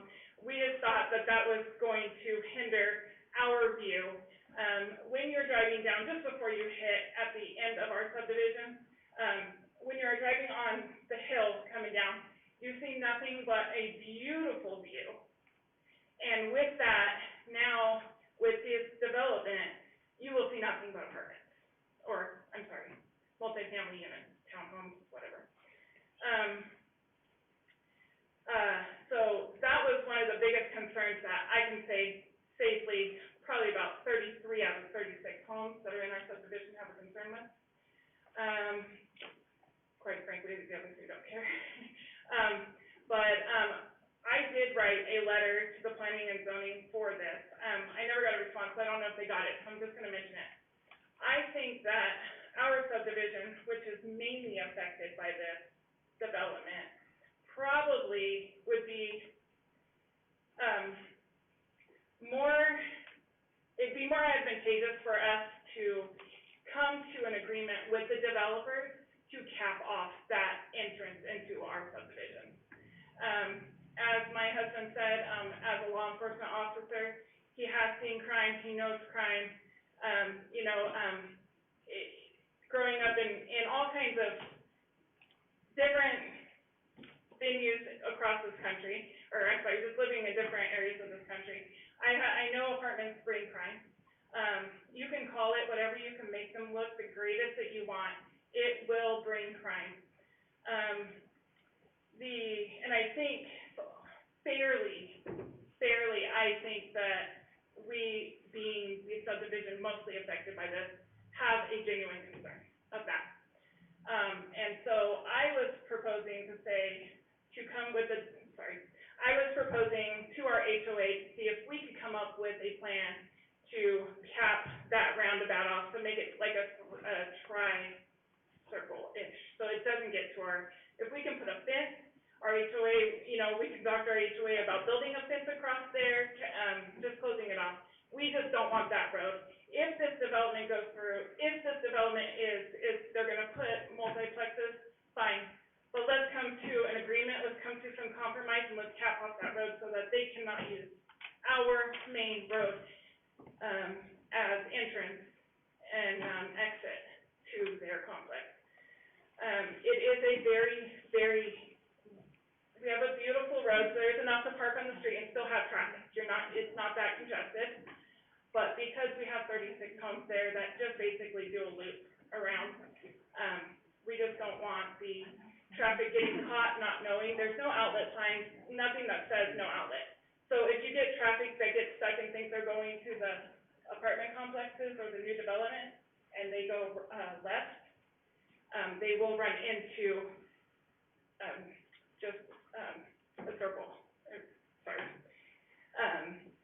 And that's our biggest concern, is the traffic increase, the crime increase. But if they're going to build, let's come to a compromise and let's cap off that traffic circle so they can't have that entrance to our community. Now, we did call, several of us did, sorry, I really am angry about this, I will be honest. There are several of us who have called the city, and they told us that there's no gated communities in Caldwell. We're not asking to be a gated community. We are simply asking to have a compromise of either paying for the materials or getting something just to cap off that area. If it has to be developed this way, that's fine, we know the city gets money, we know that everyone's gonna benefit this, the builders, everybody. We would just like to have that circle capped off. Thank you, Nicole. Any questions for Ms. Hyman? Mr. Mayor? Mr. Wagner? Just real quick, for me to clarify on the gated community, so are you asking that they gate your community, are you asking that their community be gated, or neither, just kind of? I think it was a misunderstanding, to be honest with you, when we called and just asked if we could just gate it all the way across from the last, so the homeowner that's on this side and then the Marcana, then the homeowner on this side, if they could just connect their fences straight across the road. I think somebody thought, I think it was just a misunderstanding, they thought we were asking to be gated. That's not the case at all, we were just asking for that. It wouldn't be gated, our front entrance is still wide open, so we were just asking just for the roundabout not to continue into our subdivision or become an outlet or entrance from our subdivision. So I was thinking we could just build a gate all the way across and block it off and we'd be good. So. Mr. Coffin? I see that you have two sub-streets in your subdivision, one going north and one going east, is that correct? Yes. Okay. Your subdivision went through this entire process. Those sub-streets were put in there by our engineer department for the very purpose for connectivity for the next phase of another subdivision. The one going north eventually will be developed, and they will add another connection there. So, in the long plan of this was the city's intent all along, to connect those streets for easier traffic flow. As these subdivisions are all finished, all of these streets are just like the water lines and the sewer lines are dedicated to the city. And so that's part of our plan, to have those all connected. Sure. Thank I you. know that doesn't make you happy, but that was the long time plan all along. And I'm just wondering if the long-time plan included this mass amount of increase of vehicles, and if you're thinking that an apartment complex can go 2 to 3 people, you're talking about 2 to 3 vehicles if they have drivers, per unit. So that's hindsight's 20/20, so we're just trying to protect what we have because we're all owners, and we don't have rentals.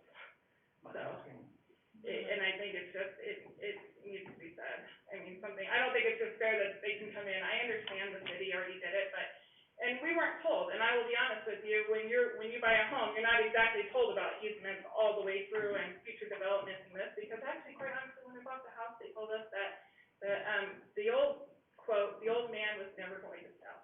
We knew it was a long shot, but we liked the fact that we had the farmland behind us, because it secluded us from everybody else.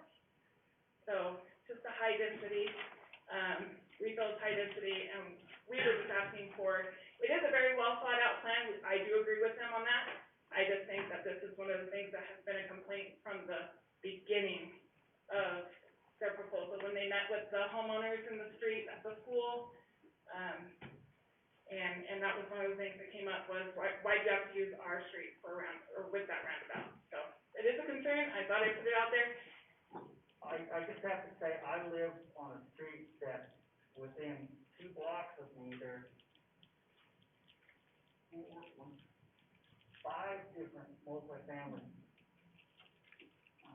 places. Another one has been planned, and the property directly across the street from me is going through planning and zoning right now for basically the same.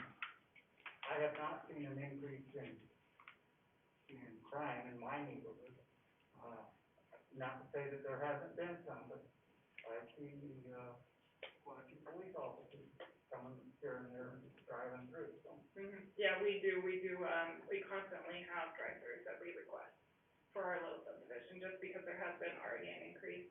from what we're told up the hill on Canyon Hill, there's been some increases that have. Our police department has a very low crime rate, because they are on top of things, and so I'm hoping that, they will take care of you as well.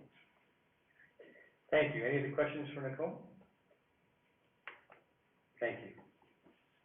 If that's everyone that signed up, rebuttal testimony by, Penelope?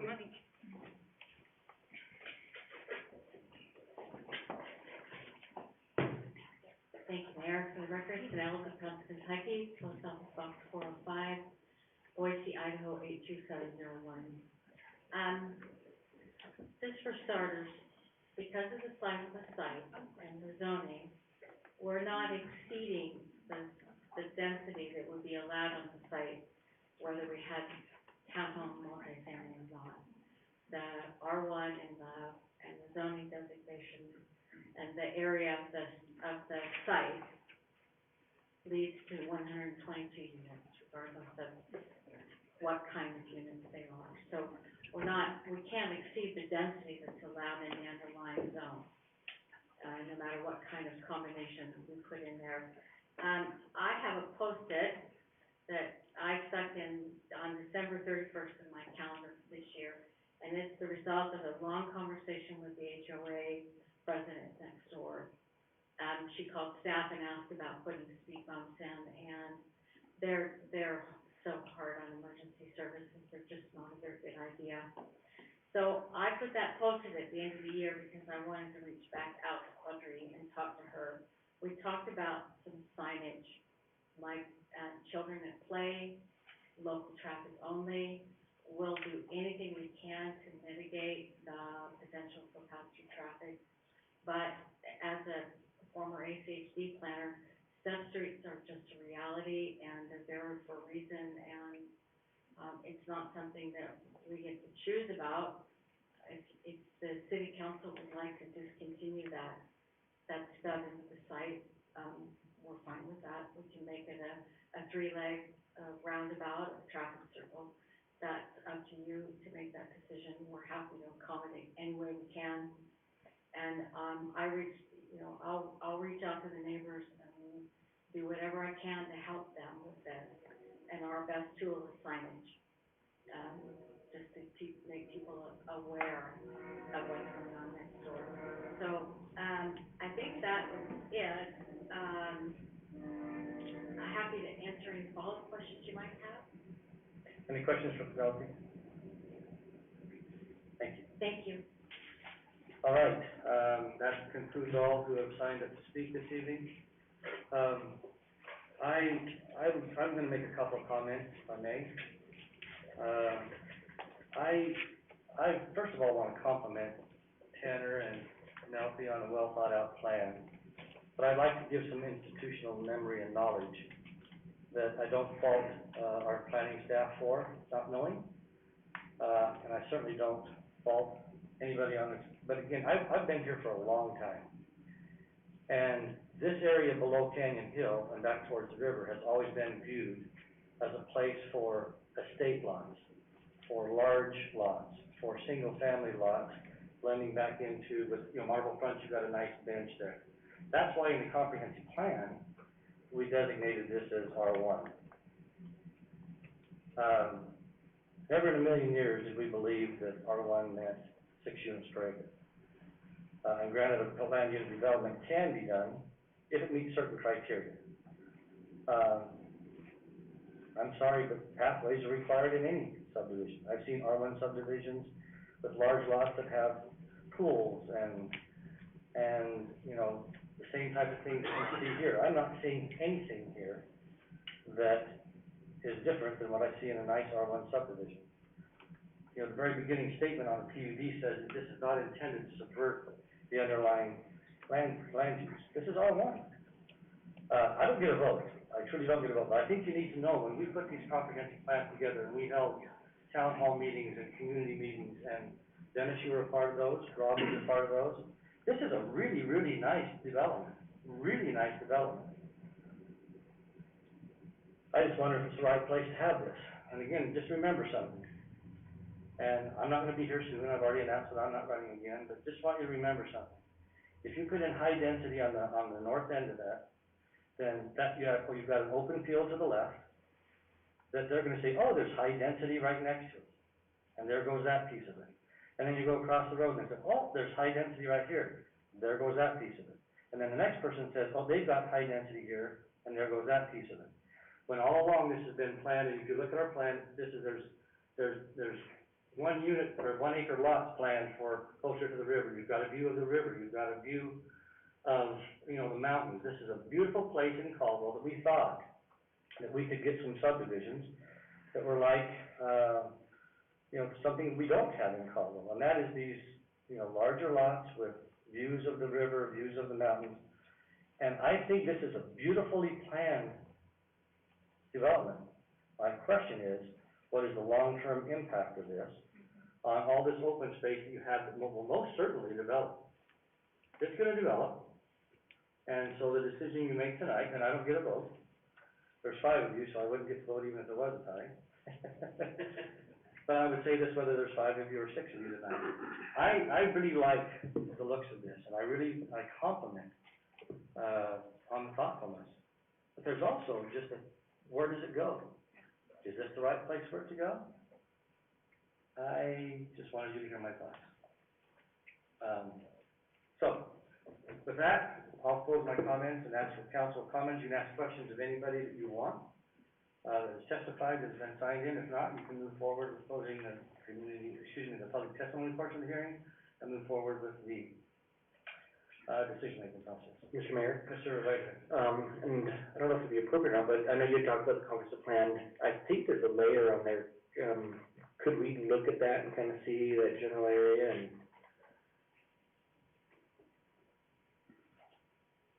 I used to have it memorized, but not anymore. Maybe it doesn't, but. It should be land use, Brent, and then click down and it will have comp plan.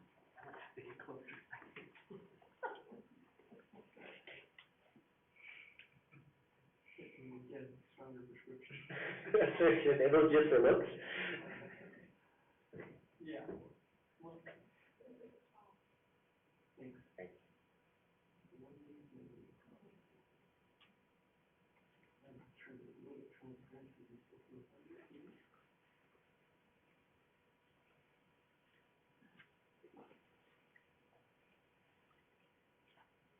You have to ask me, I can click a lot until it's called identification.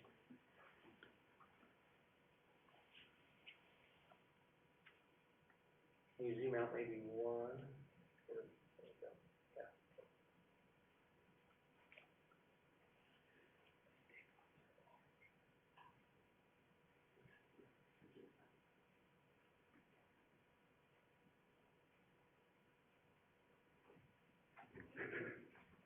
Is that, I think that's the residential states, right? that we Yes, were talking the about darker right there. color Is that correct? That's all residential estate lots on the north, and then the rest is R1. I mean, I remember this intimately, many meetings about it. Anyway, thank you. Any other questions? Okay, questions, anybody else? All right, I would then, ask for a motion to close the public testimony portion of the hearing. I have a motion by Mr. McGee, second. Second by Mr. Wagner. All in favor, please say aye. Aye. Any opposed, nay? Thank you. First of all, present the evidence list as, I have it. Mr. Attorney, if you would please, check and make sure I didn't miss anything.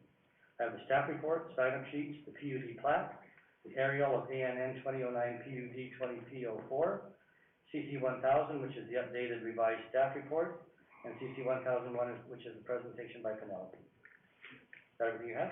Okay. I would present that for your approval. Thank you. Is there a second? I have a motion by Mr. Paulson, second by Mr. McGee to approve the evidence list as presented. Any further discussion?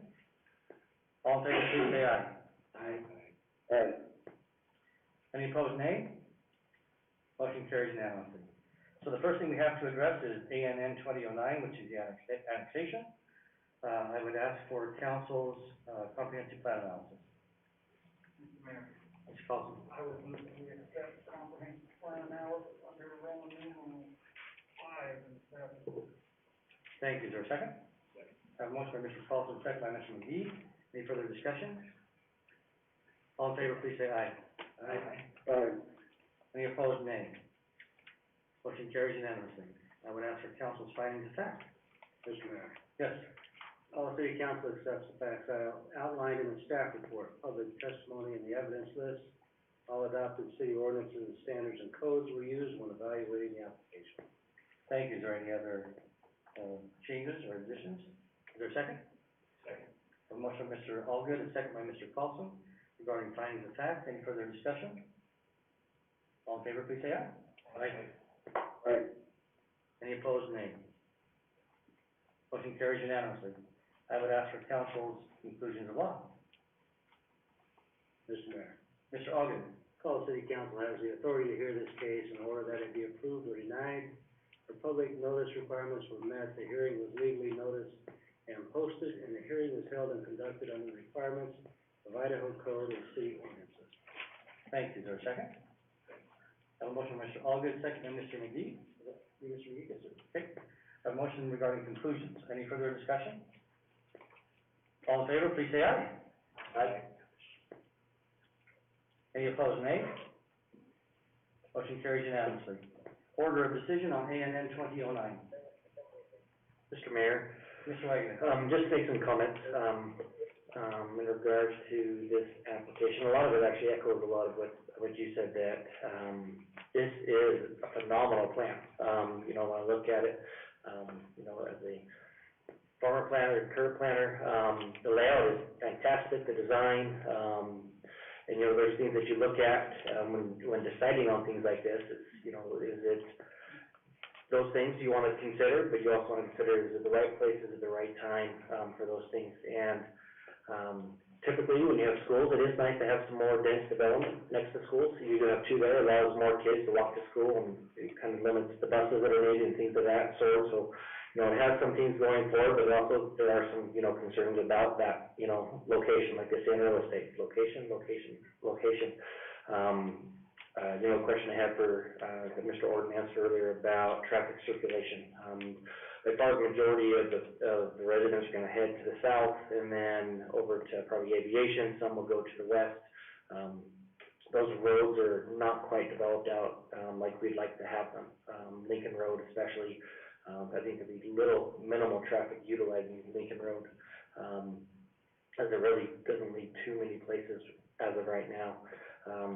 In the phasing plan, I get that and understand that. I think as you look at the layout and the development, it kind of goes both ways. You know, having the single family towards the front is great, because then as you're driving down Marlboro Front, that's what you see. You know, you see the single family homes, the nice sized lots with the multifamily in the back, but it also requires a lot of those multifamily, now they have to drive through the single family, so it increases the number of trips that those are going by, those homes. And so there's, you know, this is a really tough one for me, because there's really good things and some things that could be better, and, you know, if you just pick this up and move it, even not too far from there, it'd be, you know, a slam dunk in my book. But there are those concerns, in regards to, you know, is it the right place, is it the right time, for it, for this area? So those are just my comments, concerns, and where I'm at right now. Thank you. Any other comments or questions, or is there a motion? Mr. Coffin. Based on the findings, facts, and conclusions of law, the mayor and city council hereby orders case number ANN 2009, for request to annex, 20.25 acres with designation of R1 low density residential for the purpose of a proposed planned unit development, and preliminary plots for El Monterey subdivision containing 122 residential units consisting of 10 multifamily lots, 76 units, 19 townhouses, 27 single-family residential lots, and 8 common lots with a subject property parcel R35117 to R3511710 is approved with the conditions listed in the staff report. Thank you. I have a motion for approval. Is there a second? Second by Mr. Hopper. Any further discussion? Thank you. Would the clerk call the roll, please? Paulson? Yes. McGee? No. Allgood? Yes. Wagner? This is a tough one, there's so much good, so much on it, I'll say yes. Hopper? Yes. Okay, the annexation is approved. Then let's move to the planned unit development, PUD 20P04. I would ask then for council's comprehensive plan analysis. Mr. Mayor, Mr. Carlson, I would move that we accept the comprehensive plan analysis in the staff report under Roman numeral 11. thank you. Is there a second? Second. A motion and a second by Mr. Carlson and Mr. Hopper, Mr. Allgood, I apologize, to approve the comprehensive plan analysis as outlined in the staff report under Roman numeral 11. All in favor, please say aye. Aye. Any Aye. opposed, nay? Motion carries unanimously. I would ask for council's findings of fact. Mr. Mayor. Mr. Allgood. Falls City Council accepts the facts outlined in the staff report, public testimony, and the evidence list. All adopted ordinances, standards, and codes were used in evaluating the application. Second. A motion from Mr. Allgood, a second by Mr. Carlson to approve the findings of fact. Any further discussion? All in favor, please say aye. Aye. Any opposed, nay? Motion carries unanimously. I would ask for council's conclusions of law. Mr. Mayor. Mr. Carlson. Falls City Council has the authority to hear this case and order it approved or denied.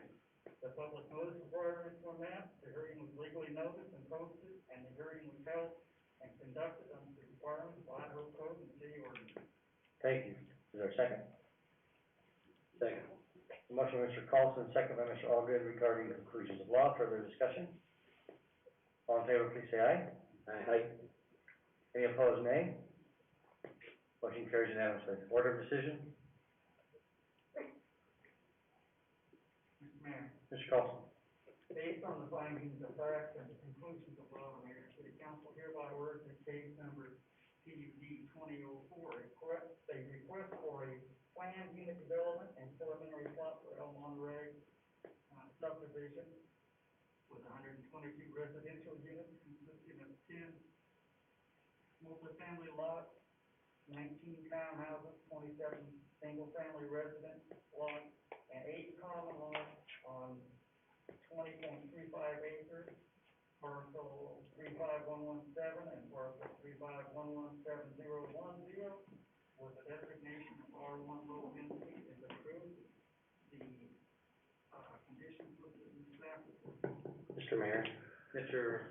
Wagner. before, the second is made, I wondered with, Councilman Carlson, the two conditions that I would like to see, and they may be kind of worded, but just be real clear about working with the engineer. Let's Oh, get a second. okay. Is there a second?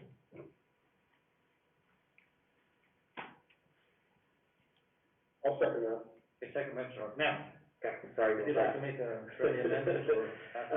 Yes, so, and I appreciate that guidance, Mr. Mayor. One was, working with the engineering department in the design of the roundabout to make sure that it does have those radiuses and they're appropriate and it is slowing traffic down. Then also to ensure that, I know it was mentioned, regards to fire sprinklers in all residential structures excluding the single-family detached.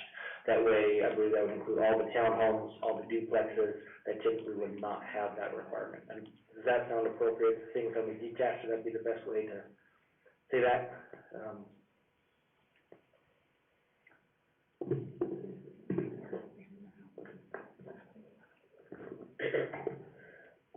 Excuse me, you're saying that the single families should have sprinklers?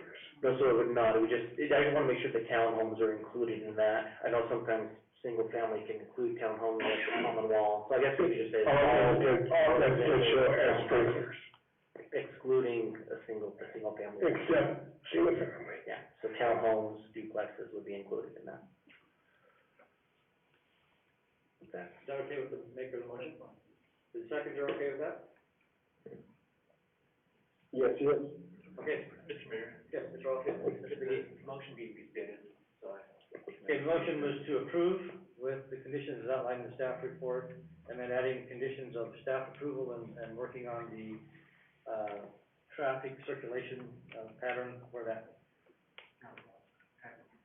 Why don't we call it roundabout, we'll get them to there. Okay, roundabout is located, and then also to make sure that all residential units other than single-family residential are sprinkled. That's the motion. Thank you. Okay, any further discussion on the motion? For the clerk, call the roll, please. Carlson, Yes. McGee, No. Allgood, Yes. Wagner, Yes. Hopper. Yes. Thank you very much. Motion carries unanimously, and, oh, I'm sorry, we had a no, didn't we, I'm sorry. I believe the motion was then 4-1. Motion does carry. Is there a motion then to close this public hearing? So, is there a second? A motion, Mr. Allgood, second by Mr. McGee to close the public hearing. All in favor, please say aye. Aye. Any opposed, nay? Motion carries unanimously. That concludes new business item number 1. Moves us to item number 2, which is the bill regarding the annexation that was just held.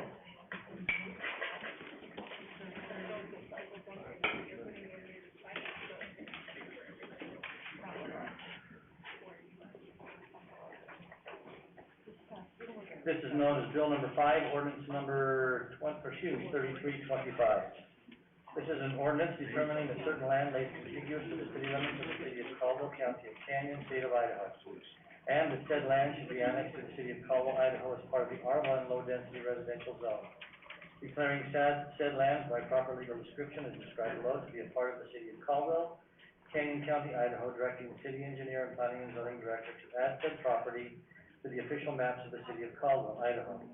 Repealing all ordinances, resolutions, orders, or parts thereof in conflict herewith. And directing the city clerk of the city of Caldwell to file a certified copy of the ordinance and map of the area to be annexed with Canyon County, state of Idaho, and the Idaho State Tax Commission pursuant to Idaho Code, section 63-215. Mayor, Mr. Carlson. I would waive the 3 reading rule, consider bill number 5, ordinance 3325 on its first reading by title only. Thank you. Is there a second? Second. A motion is second for, bill number 5, ordinance number 3325, rules to be waived and considered on its first reading by title only. Would the clerk call the roll, please? Carlson, Yes. McGee, Yes. Allgood, Yes. Wagner, Yes. Hopper. Yes. Thank you. You have the bill before you? Mr. Mayor, I will sponsor bill number 5, ordinance number 3325, move for its passage, and, Summary for publication. summary for publication. Thank you. Is there a second? Second.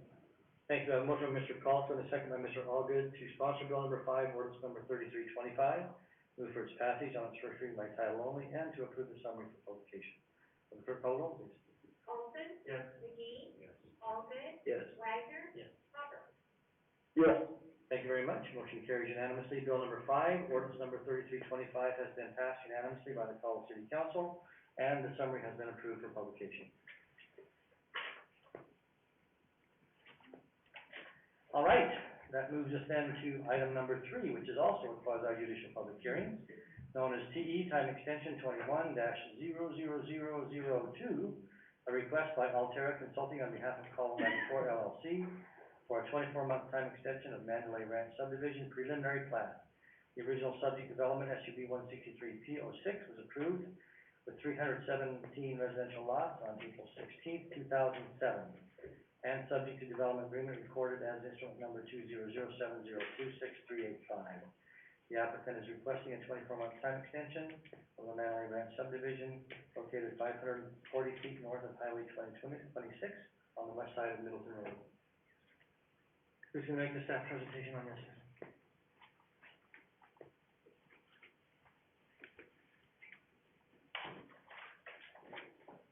Thank you, Mr. Aaron, City Council, Debbie Root, Senior Planner, 621 Cleveland Boulevard, and I have been sworn. Before you tonight is, the request for a time extension for Mandalay Ranch, preliminary plat. Currently, Mandalay Ranch has, completed phase 1 and recorded that once they were able to pave the Middleton Road, segment, when the weather warmed up a little bit, and they got that done as efficiently as they could as soon as they were able.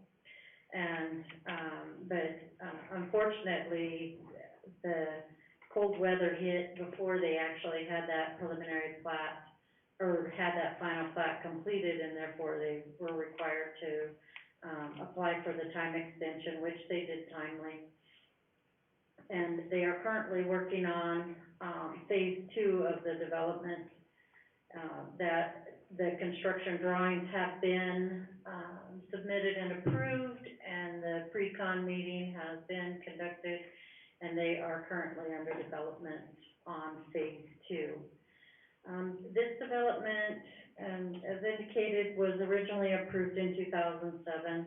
It has had multiple time extensions over the years for a number of varied reasons.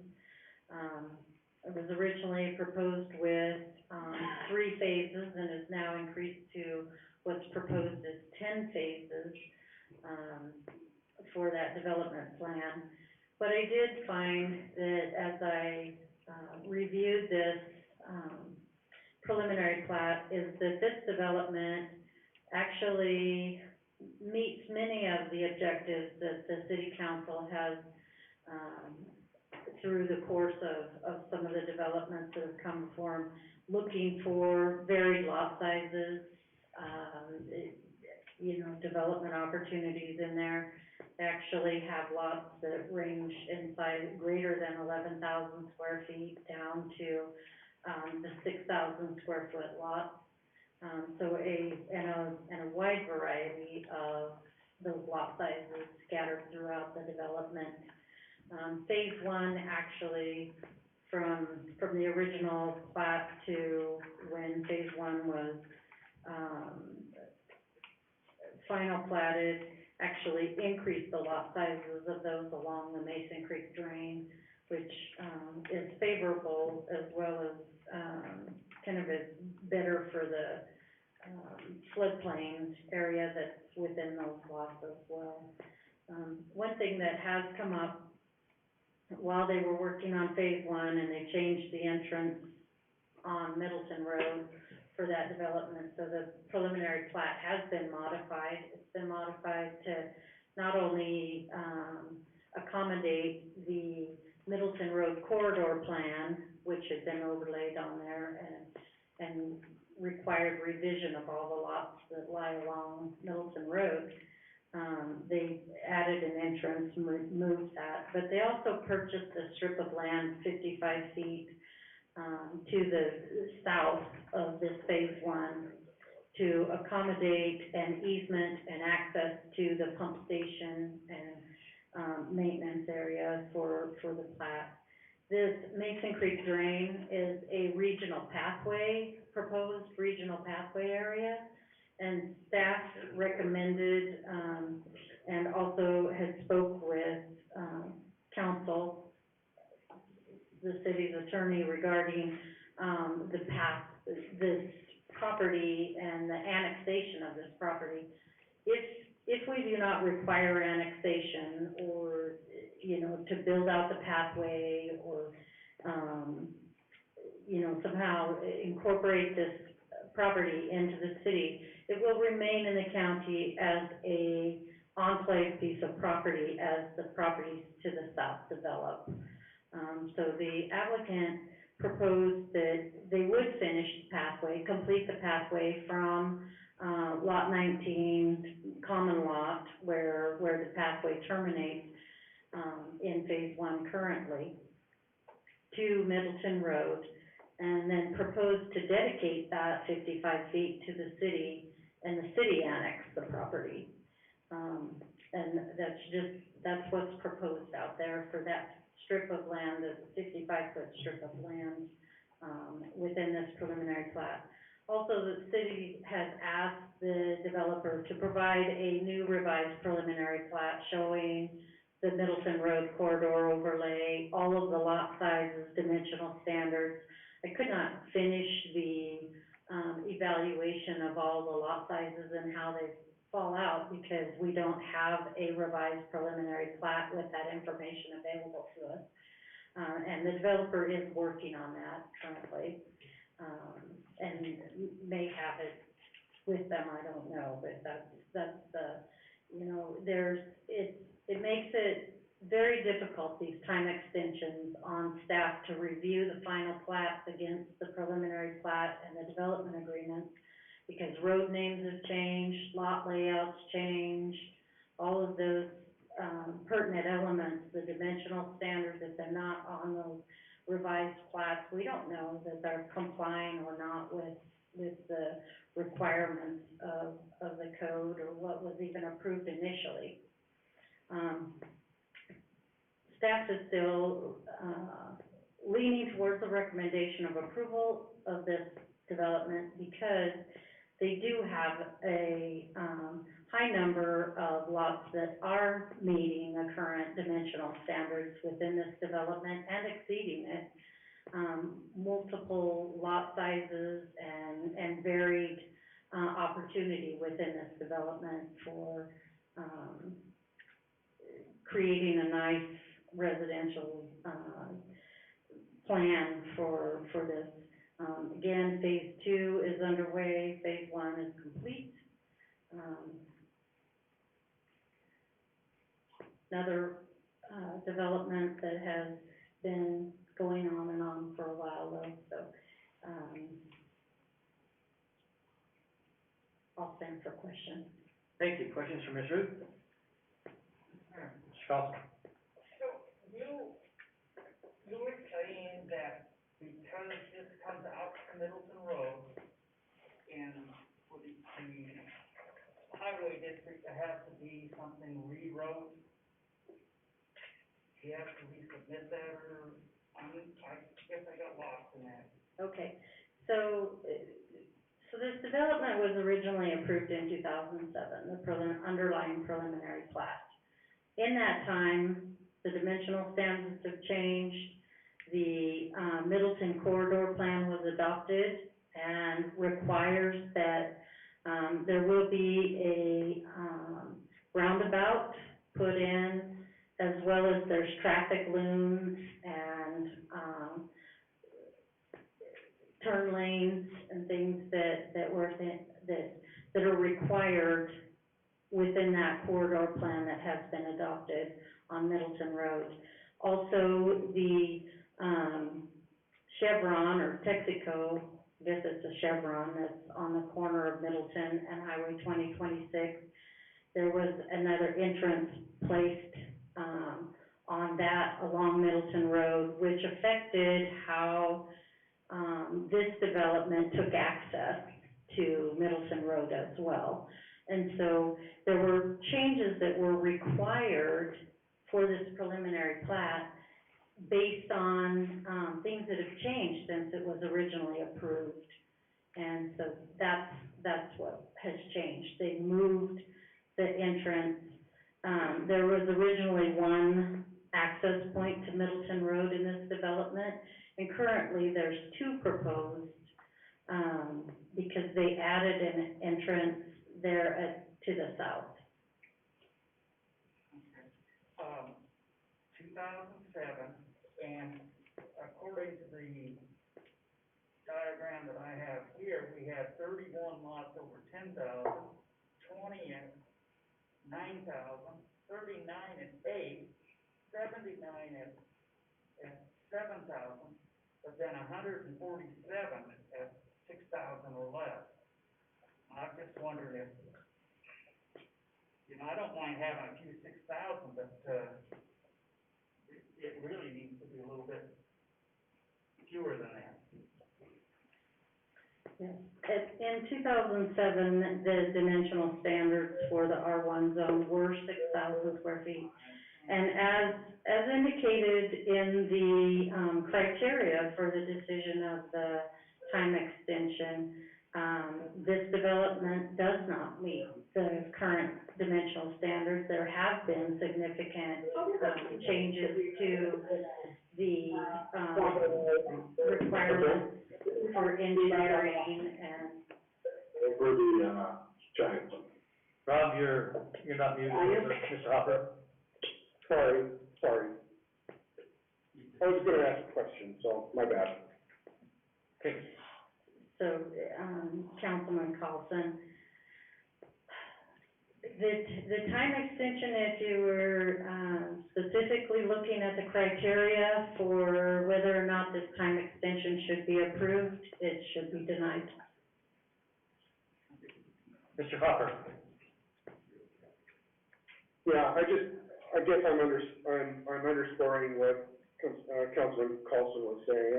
It seems to me, Ms. Root, with all of these changes, not only to our standards, but highway standards and access points and all of those things, it just feels to me like to perpetuate something that was decided 13 years ago instead of really taking a hard look at this development afresh with the current rules and the current accesses and the way development has changed.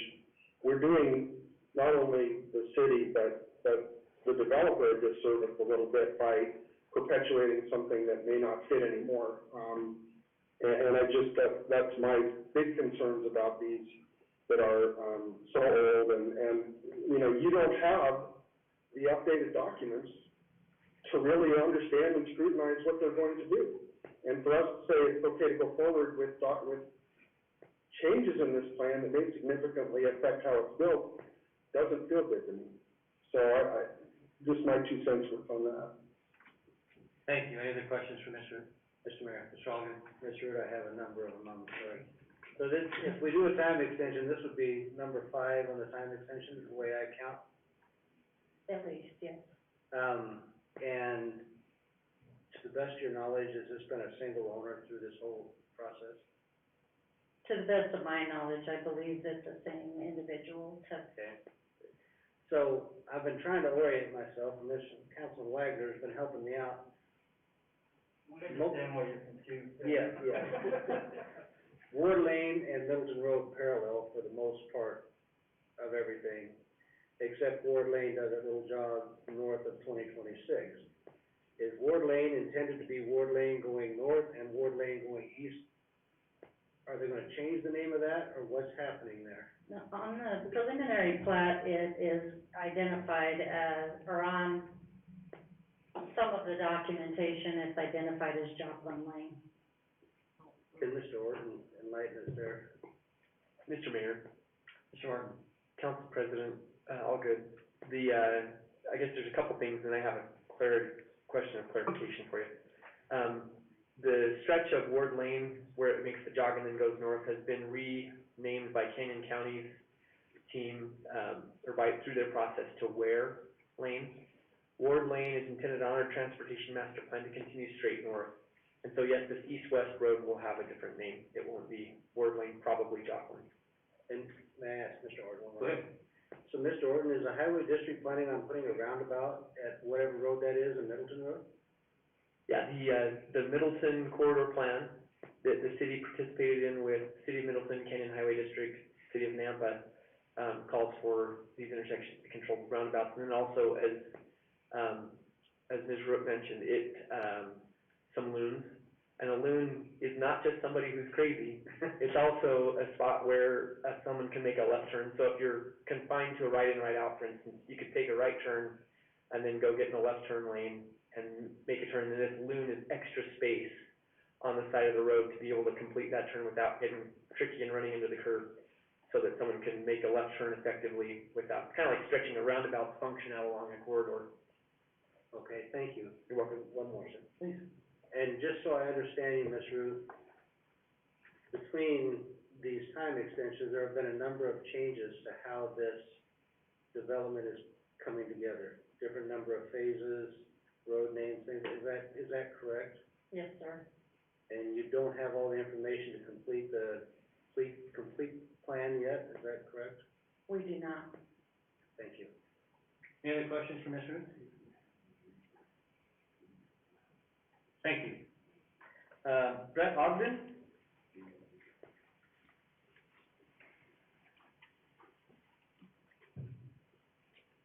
Hi, my name is Brett Ogden. My address is 9149 Rock Pond Way in Colorado Springs. I'm actually here visiting, but I'm one of the owners of the Mandalay Ranch development, along with, Stan Ray. Thanks for your report, that's been helping us along in the process. I have, if you want to advance to the next slide, please, Brent. Just to address a little bit of the background here. So yes, the development was approved in 2007, and then, you know, that we hit the housing crisis. And so we really couldn't successfully develop it at that time. So that's really the root of all the time extensions. It was one single owner. We've been the owner the entire time and been, the owners the entire time, and have been extending that plat so that we could, make this development happen when it was feasible to do so. That's what happened with the time extensions. Regarding the lot sizes, yes, I kind of put the breakdown here as well. There are no lots under 6,000 square feet. They're all above 6,000 square feet. At this time, we feel that that's really advantageous with the crazy increase in housing prices right now. We want to be able to offer some homes that are on the less expensive side, as well as some of the nicer, larger lots. So that's important, we feel, to have some of those less expensive homes to be able to offer those. As you can tell, we do have, and Deb mentioned it, we've got a lot of varied lot sizes in there, and we've built in 6 cul-de-sacs and the curving streets, so we can get a lot of different dimensions to those lots. As well as, so the entire western border and southern border back up to Mason Creek, and so they have approximately 40 lots that back up to the creek and our landscape walking path there. Yeah, you can go ahead to the next one. Thank you. Thanks. So just to, and I'll show pictures of this as well, but just to give you an idea of where we are with the development. We picked this back up and began construction last year, so we started construction in 2020. We brought utilities in from the Woodgate subdivision to the west under the creek, worked with Caldwell City Engineering and the Canyon Highway District to redesign that Middleton Road to be consistent with the Middleton Road corridor that was adopted. We took the Weymouth Lateral Irrigation Canal and took that under Middleton Road, built a pump station that will serve the entire development, 311 lots. We cleaned up the Mason Creek bank and built our walking path there, and then we finished and recorded the first phase of 41 lots. And I should also comment, we have changed the phasing, but the number of lots is still the same. So it's still roughly the 311 lots that we planned. I think at first we were 317. We've brought that down and made some more common lots, but the lots are still the same, and the phasing just changed for development's sake. We go next one, thanks. So phase 1 in the southern area, that final plat was approved by City Council on December 7th, so December of last year. And then, as Deb said, we ran into cold weather and weren't able to finish the paving and the Middleton Road that has a higher threshold of temperature for paving, so we couldn't finish that. But we did, as soon as it warmed up, we finished and recorded phase 1. So normally when we hit, under normal circumstances, recording phase 1 would have generated an automatic time extension. In this case, we had gone past the February 19th expiration, so we didn't get that automatic time extension, which is, you know, what brings us here. So that was phase 1. Phase 2, the next slide, there you can see that along with starting phase 2, we've also finished Middleton Road, the widening of Middleton Road for both phase 1 and the phase 2 frontage. Those plans were submitted and approved by Caldwell Engineering on March 8th. And the construction is in progress there. We expect to have those lots ready to sell around August of this year, assuming time extension. Phase 3, on the next slide, we're just to show you, I wanted to include some shots. So this is what Middleton Road, this was, before we paved, Middleton Road, what it looked like. You can see the existing pavement prior to what we did, and we've widened Middleton Road. You can see the loom there that Brent referred to, and our first entrance, the southern entrance. That is now all paved and the sidewalk is completed. This is just a high shot from late February, early March that shows what the development looks like. So, but again, all of that is paved now, and phase 2 is further along. Okay, so phase 3, as I mentioned, construction drawings are in progress, and we're hoping to start construction on that late summer, so we can get more lots ready for the Caldwell residents. Okay. As Deb also mentioned, we'd like to make an additional commitment here to the city of Caldwell. When we originally designed the concept for this development, we assumed that the path along the creek would go from our development all the way to Middleton Road, but we didn't own the land. That was our neighbors to the south. As Deb mentioned, we've now, just last year, we were able to purchase that strip of land, and so we'd like to go ahead and dedicate that to the city, and with us building the landscaped path to finish that off and connect it to Middleton Road. If you go to the next slide, I've got some pictures of what that looks like. So this is completed now and landscaped for phase 1. This is what that walking path along the creek looks like. And once we dedicate that land and are able to finish it, our residents will be able to go from the far northwest corner of the development and walk along the creek all the way out to Middleton Road, close to Highway 2026. Just to let you know, our home builder team, we have 4 home builders ready. In terms of phase 1, some lots close today, others are closing this week. And some builders have already submitted permits for their homes. Our home builder team is Stetson Homes, Sunrise Homes, Ted Mason Homes, and Todd Campbell Homes. And this slide and the next slide give you an idea of the planned homes for the development. We're trying to bring in a nice variety of both size and type of home. Right. So just to summarize, phase 1's recorded, it's ready to go, permits are being filed, the widened Middleton Road is completed. We've also planned for the roundabout that at the northeastern edge of our property. That's in the new preliminary plat, and at what we thought was going to be called Joplin Road. I thought that had been decided, but maybe it hasn't. So whatever road or whatever name that road ends up, we have a roundabout plan there, and then phase 2, hoping to record that late summer, and then following that, get that Creekside Path extension done and the remaining phases as quickly as possible. And I'll stand for questions. Thank you, Mr. Ogden. Questions? Mr. Coulter? You got 41 lots finished on phase 1. Yes. And those are not built on. Pardon? Those have not been built on? No, they recorded on April 8th. So they're. How many of those are in the 6,000 plus range?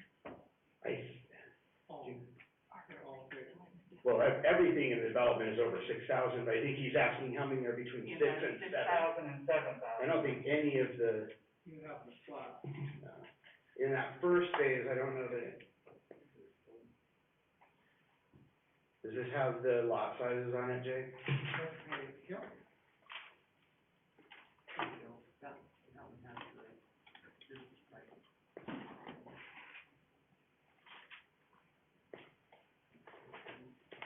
So it looks like the first phase is all 7,000 foot and larger. Yeah, there's some here that are, in the 6,000 to 7,000 range. I'm counting 4 there.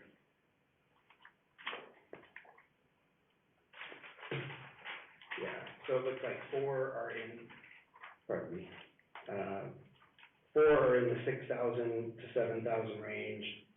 I'm seeing several in the 7,000 to 8,000 range, and then quite a few in 8,000 to 9, and then there's some larger. And phase two is finished for the most part. No, phase 2 is in progress. So it's, roads are cut, but utilities are not done yet. Thank you. Any other questions? Mr. Mayor? Mr. Wagner? Just a quick question. I noticed on that aerial that there was some paving on the east side of Middleton Road. Did you have to do that, or did the highway district, did that portion, and you paved yours on the other side? We paved ours on our side, and whoever develops the other side, I believe, will. We also did that small strip. Yeah, that, so we purchased an easement on that and did that strip there, and the rest is for the. So you did pave that then? Yeah. So you paved both sides of the street, basically? And we extended the water line. Yeah, we did the water, so our easement, I think, was for the widening and for the water line. Yeah, so we purchased an easement from that owner and widened that. And I know that pathway's been an issue, and that property, I know it was kind of weird how that property jutted across there, and so you guys really had no responsibility on it, but it's great to see that you have stepped up and taken responsibility, and you're gonna be putting that pathway in, otherwise it was a sidewalk to nowhere. That's my favorite Ryan book when I was a kid. It was an odd strip, thank you, yeah, we are excited to see that get completed and be a nice amenity there. Other questions for Mr. Ogden? Mr. Mayor, Mr. Ogden? so if you're granted this 24-month extension, how far along do you see yourself in the next 24 months? In the next 24 months, I see us, probably in phase 6 or 7. So, we don't need 24 months to get phase 2 recorded, but, yeah, our hope is to You're get. thinking you may be that far along even in 24 months? Yeah.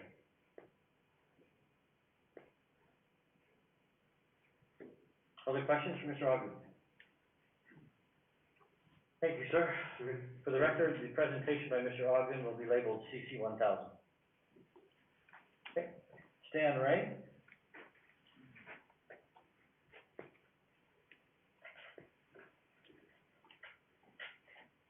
Hello, Mayor, City Councilman, my name is Stan Ray, I live at 4544 North Park Lane in Eagle, Idaho, and I have been sworn in. Welcome. And the Ogdens and I joined together back in 2006 to purchase this property, and we were one of the lucky few that had some financial help so that we could hold on to it and didn't lose it to creditors or whatever. And we waited until the time to develop this, and wish we'd have got started maybe 6 months earlier, just to get the timing as good as we can. One of the main reasons that the phasing got changed was, first of all, we have seen that we need more lots in one, so instead of doing 22 lots per phase, we feel like 40 to 50 lots is more appropriate, so we pared down from 13 phases to 10 phases to try to incorporate that and get through the lots faster. One of the main reasons that I feel that the 6,000 to 7,000 square foot lots are important at this time is the smaller the lot, the smaller the home, the smaller the price tag for the property. Most lots are 20 to 25% of the construction. And so if you have to pay more for larger lots, then you have to build a larger home on it in order to get it to balance out. Not only, I mean, I've done a few developments, this is by far the largest one that we've done, but I'm a home builder and I've been a home builder for 40 years. My dad was a home builder for 42 years. So right now in this valley, there's a real concern that we're getting priced out of the market where our kids won't be able to afford homes. And this is gonna be one of those special neighborhoods that has a nice common area, it has pathways, it has Mason Creek, it's got some beautiful amenities, and yet there's some still smaller home lots that we can build $400,000 homes, of which our kids can afford. If we were required to make them all 10,000 square foot lots, those home prices are gonna go up to $600,000 and $700,000. And it's hard to believe that in Caldwell that could become a reality, but it's here. On several of the lots, on the nicer lots along phase one, we're building up to 3,500 square foot homes there with RV garages, and they are going to be priced in the $600,000 or $700,000 price range. But I was a little concerned that in phase one was some of our largest lots. I wish they were the smaller lots and then we grew into them, but it's just where the sewer was available, but that's the way we had to develop it and phase it out.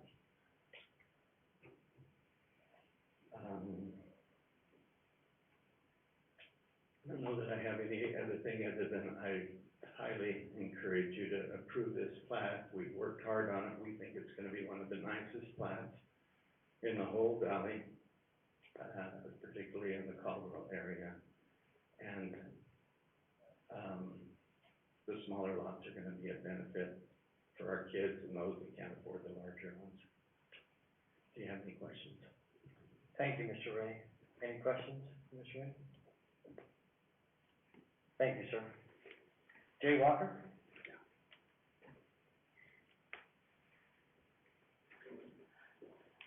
Good evening, Mayor and Council, Jay Walker, sorry.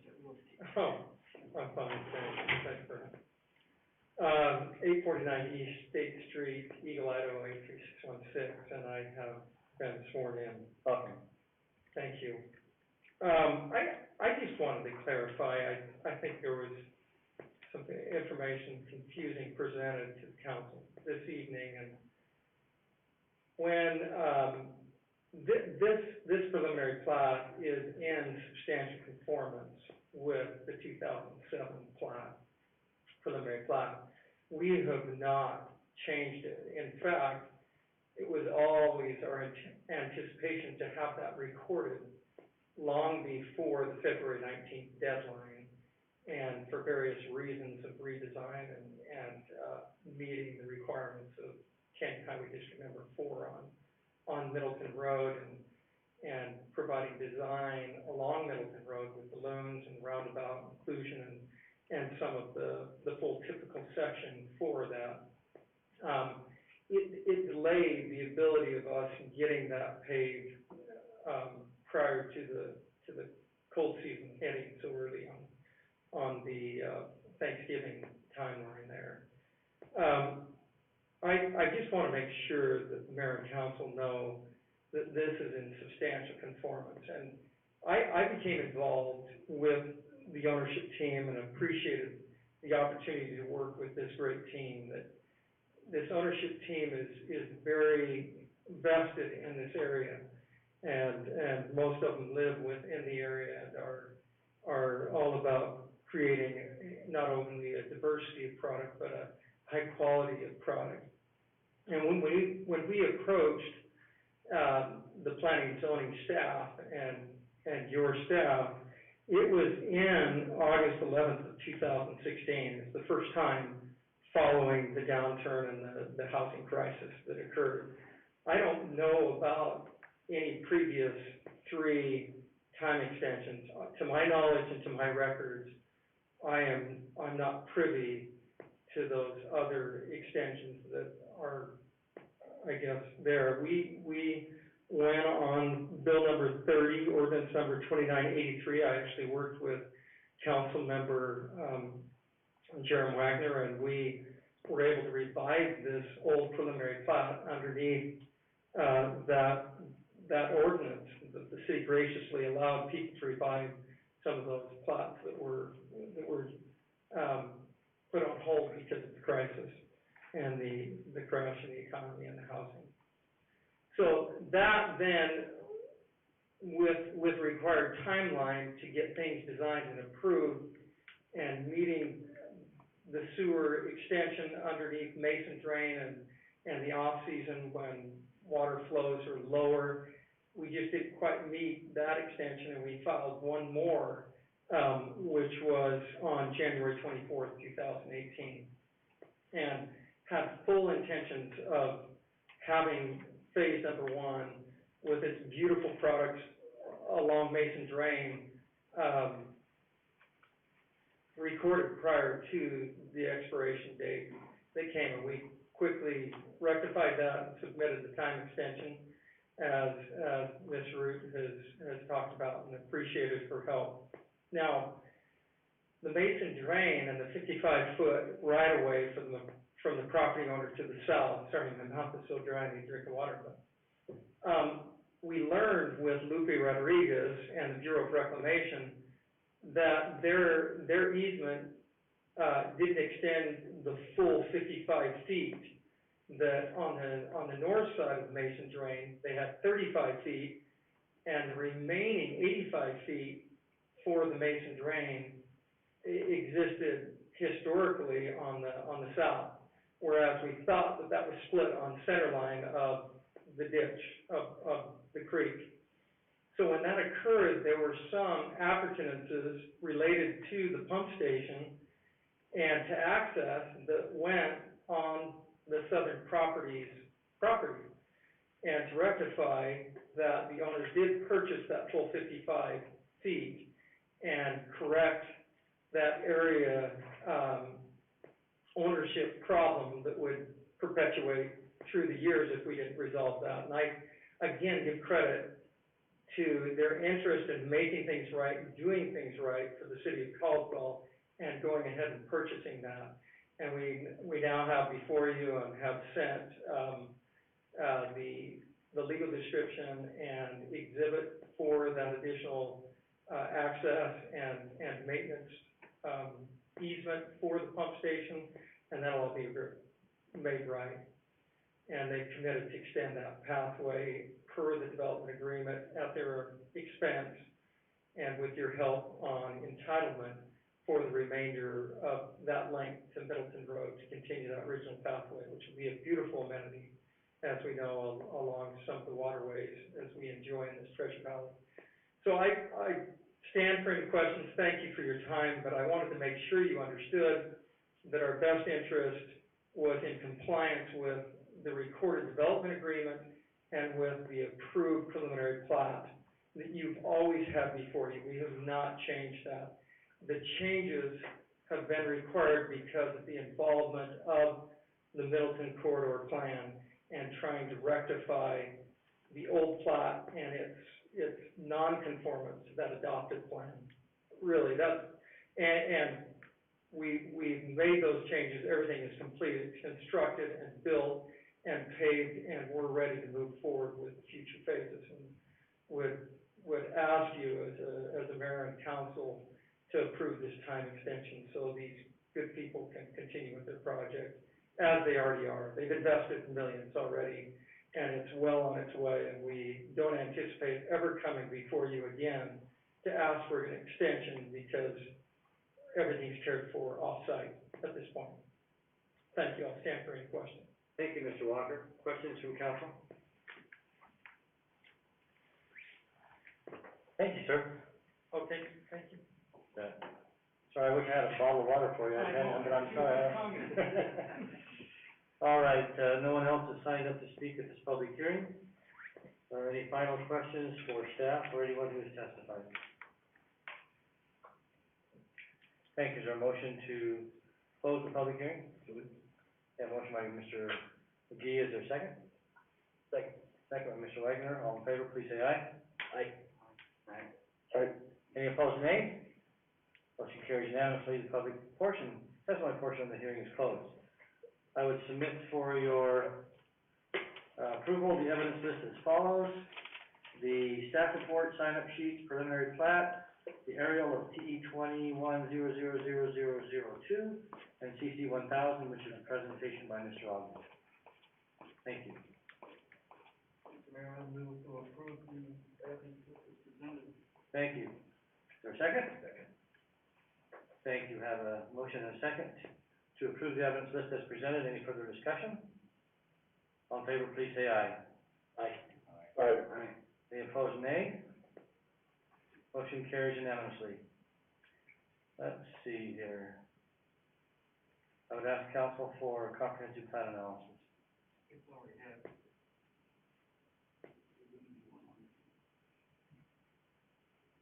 Alrighty. Thank you very much. Ask for council's findings of fact. I think I'm in the right spot, okay. The Collier City Council accepts the general facts outlined in the staff report, public testimony, and evidence list approved through previous motion. Thank you. Is there a second? Second. Among motion by Mr. Elgood, second by Mr. McGee, to approve the findings of fact as presented. Any further discussion? All in favor, please say aye. Aye. Any opposed, nay? Motion carries unanimously. I would ask for council's conclusions of law.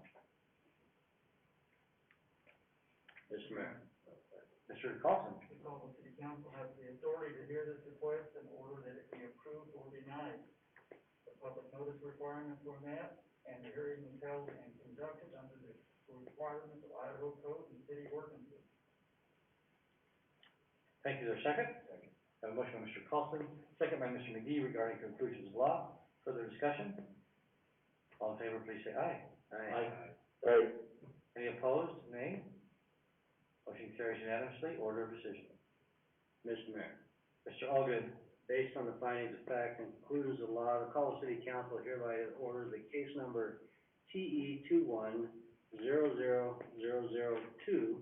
a request by Altera Consulting on behalf of Caldwell 94 LLC with a 24-month time extension for the preliminary plat approval of Mandalay Ranch subdivision, subject to development agreement recorded as instrument 2007-026385 is approved with the conditions as outlined.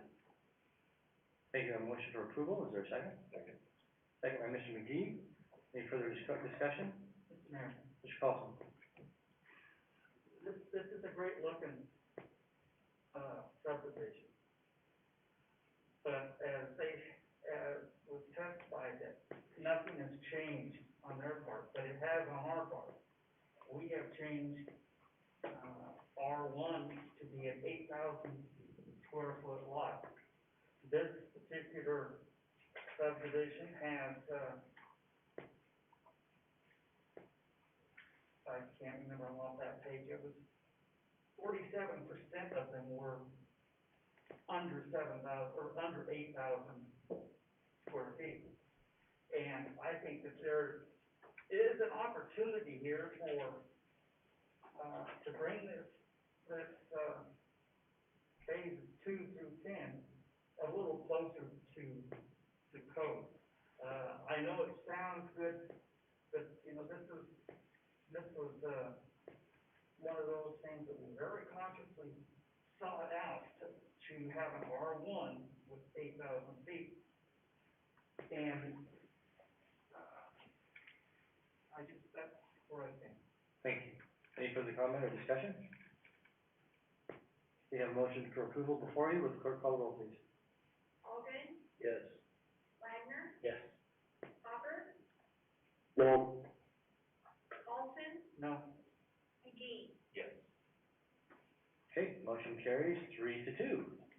I'd like to ask for a motion then to close this public hearing. So moved. Thank you. Motion and second to close the public test for close the public hearing. All in favor, please say aye. Aye. Any opposed, nay? Motion carries. Thank you. That completes item number 3. Then move to item number 4, which is also a quasi-judicial public hearing. This is known as time extension 21 -00001. There's supposed to be 50 there. I think I said that. Request by Kent Brown on behalf of Open Door Rentals for a 12-month time extension of a preliminary plat for the Cedar subdivision. The preliminary plat development was originally approved for 414 residential lots and 15 common lots in an R1 low density residential zone on 170 acres in 2002. The 2040 comprehensive plan designation is low density residential. The development is located on the southwest corner of Holmdel Road and Florida Avenue, and the southeast corner of Moss Lane and Indiana Avenue in Caldwell, Idaho. I'll declare this public hearing open and ask for staff's presentation. Thank you, Mr. Mayor and City Council. Debbie Root, Senior Planner, 621 Cleveland Boulevard, Mabin, Orange.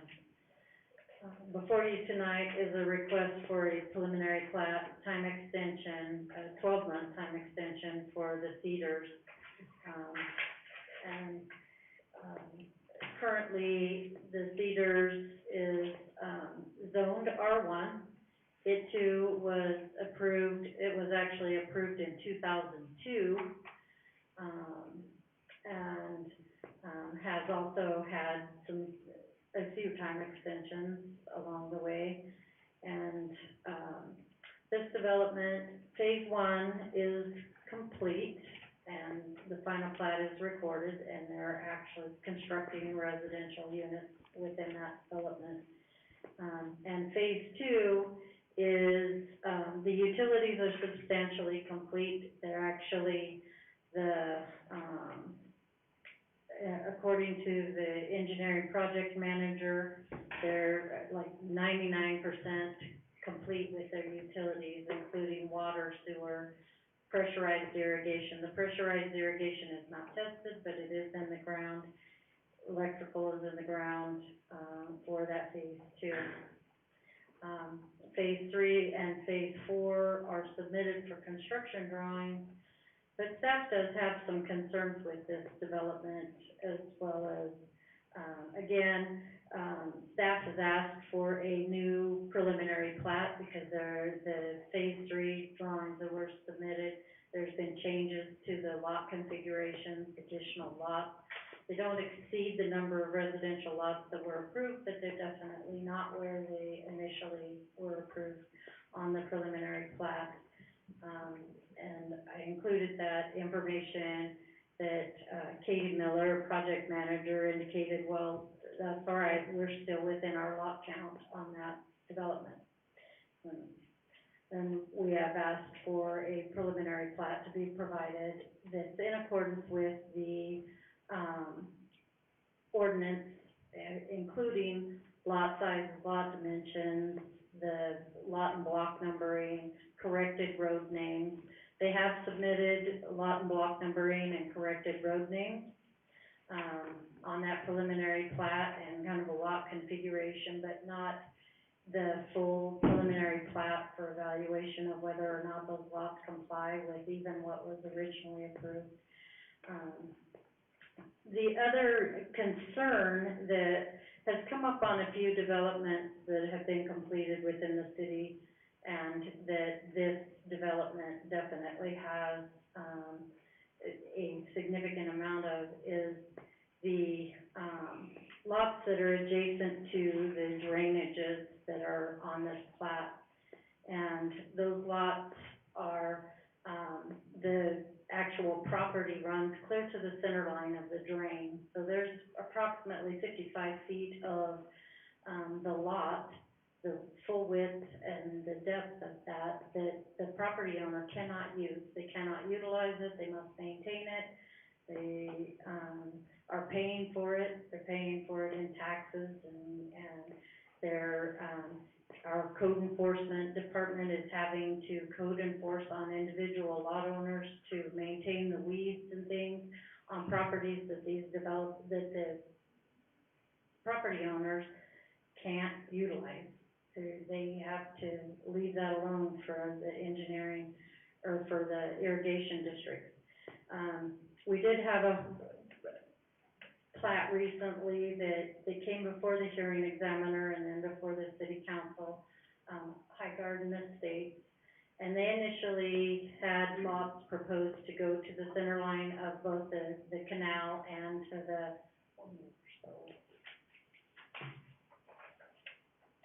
that one, yep, right there.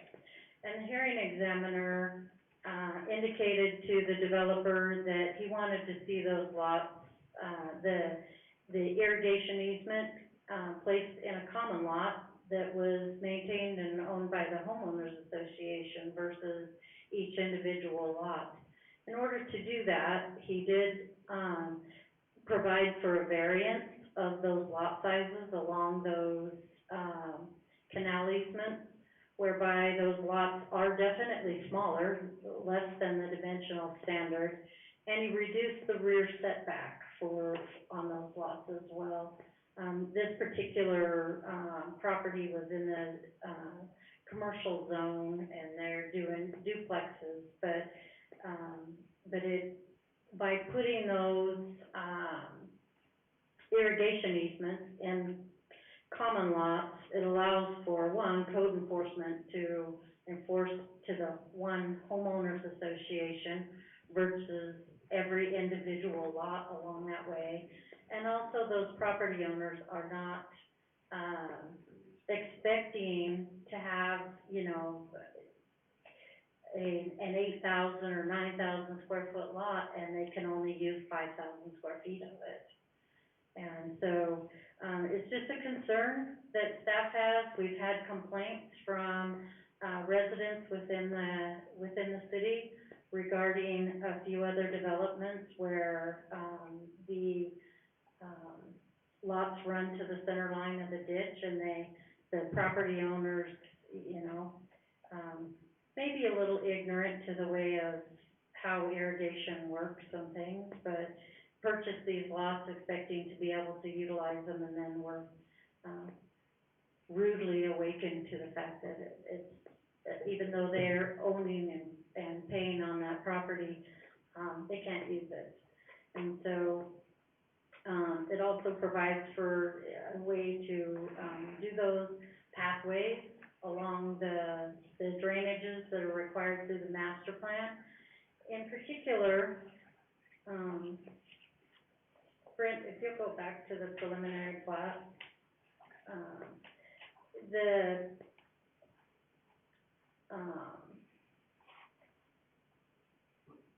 this development, no, that's where we need to be. This development does not have any, was not required to have any open space, was not required to have any pathways. It is a large development, 400 lots in that range, 300 and something, and 2 drainages where you're gonna have, lots on both sides with property line in the center of the drainage. What we do know, though, is that phase 2 is substantially complete, as far as utilities and construction work go.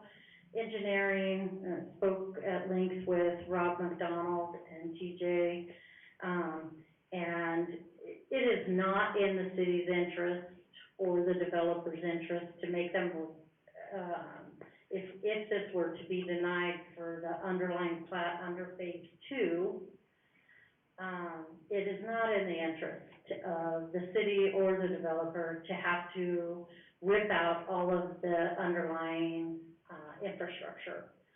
And that's what would have to occur if this council were to deny this plat and make them come back with 8,000 square foot lots in this underlying R1 zone.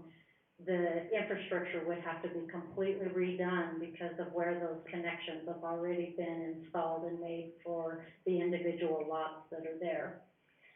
With that said, phase 3 and the rebalance of the, development are not under construction at this time. The construction drawings have been submitted, they're not under construction. And it's possible that even in phase 2, that those, lots that are adjacent to the drainage way could be modified, through a variance and through this council's decision to, put the irrigation easement in common lots. With that said, the time extension was filed timely. They are in process on this development. It does not meet the current dimensional standards. They have had to make modifications to the, for the access management plan and modifications for that. The engineering letter that's within this document, PA1, also indicates that it will have to be modified even further to a single access on Indiana and a single access point on, I believe, Florida. They want the reduction, well, it wouldn't be Florida, so it'd be the,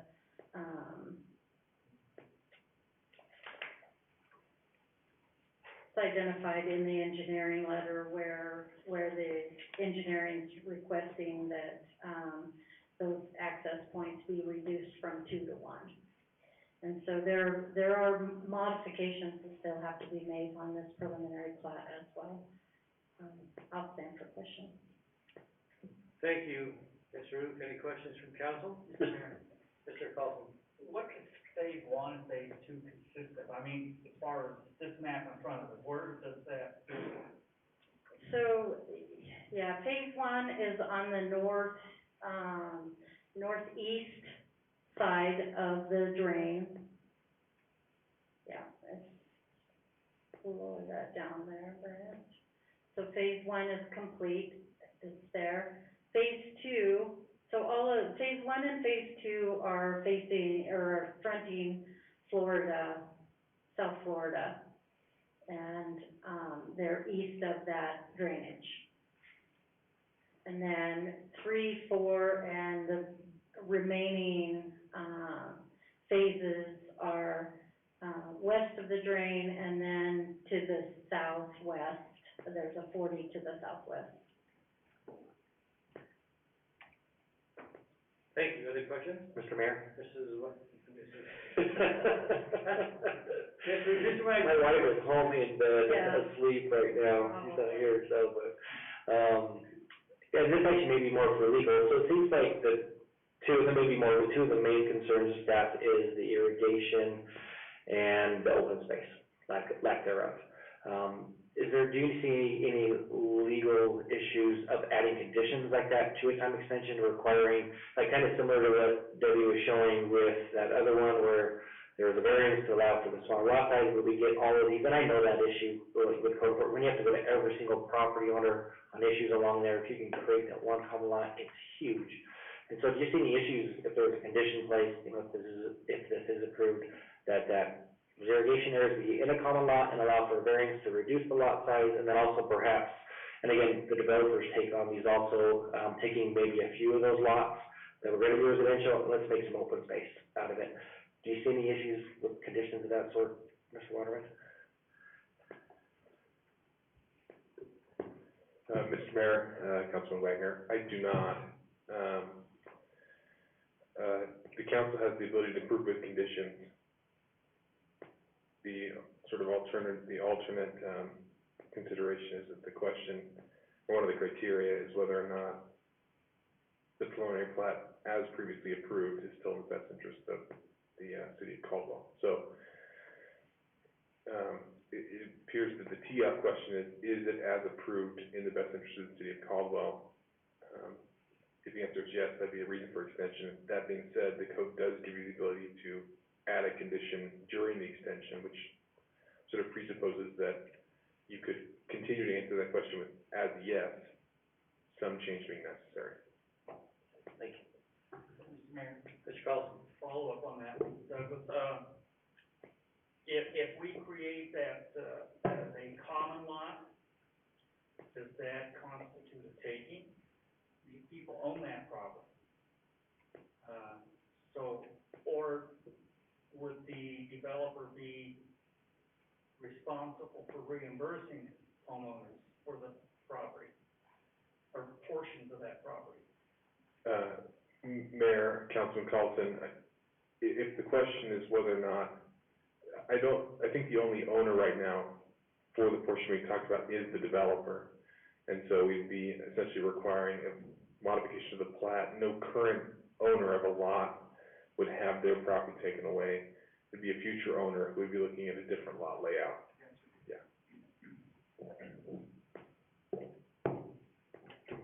Mr. Mayor? Mr. Alger? So, Ms. Root, I guess this is my night to be confused. So I understand it right, we have an issue with some phase 1 properties that people purchase into the drainage ditch that they don't have access to? Is that correct? They have access, I mean, they can't utilize that property, they can't build on it, they can't put landscaping on it, they can't, there's all the irrigation requirements they cannot do, but they're responsible to maintain all the weeds. So, and those properties are already done, that's already, Phase one is final platted and those houses are under construction. I don't know how many that are still owned by the developer versus individual property owners, but yes, they're platted and complete. so phase two is, which is where we're at tonight, do they have that same issue? Do we have some properties with that same issue? We have a lot of properties with that same issue, yes, but they should all be still owned by the same developer. Okay, and so we have the opportunity to correct phase two, because nobody owns those properties yet. That's, yes. Okay, and then going on throughout this subdivision, not only is there a lot of lots that are not in compliance with the 8,000 square feet, but there's no open space and pathways. That is correct. I think I'm up to speed. Any other questions for Ms. Ruth? Mr. Hopper?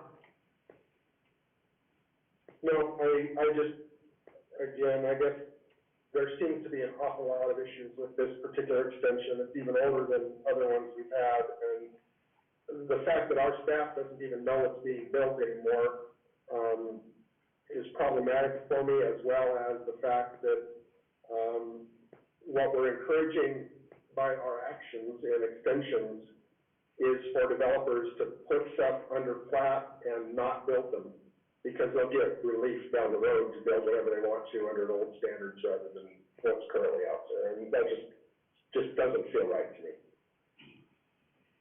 Thank you. Any other comments? Mr. Mayor, if I may. Oh, Ms. Ruth, I'm sorry. In my discussions with, the engineering team, they did suggest that, again, it would not be in the interest of the city to have to rip out all that and have the developers rip out the infrastructure. So that if the council could consider,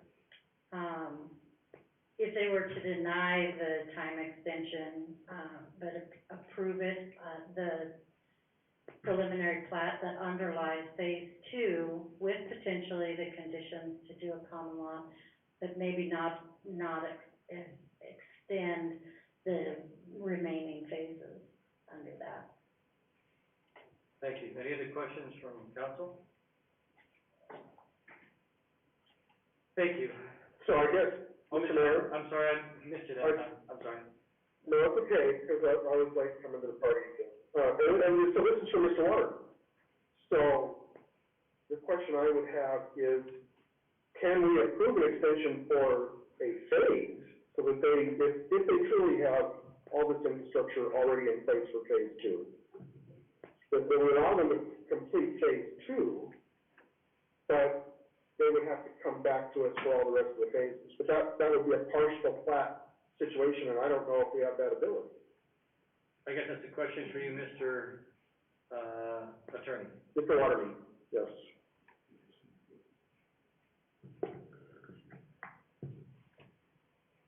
Mr. Mayor, Councilman Hopper.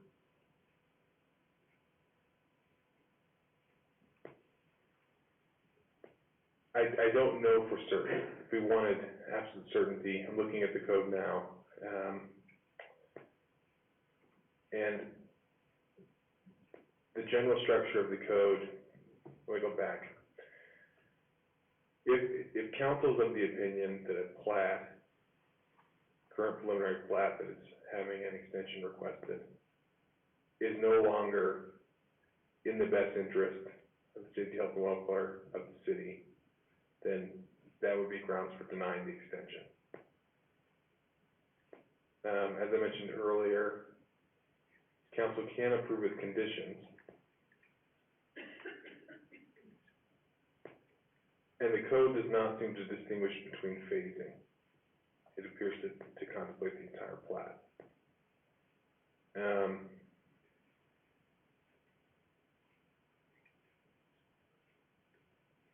Whether or not a condition of a plat extension be that a substantial portion of the plat be modified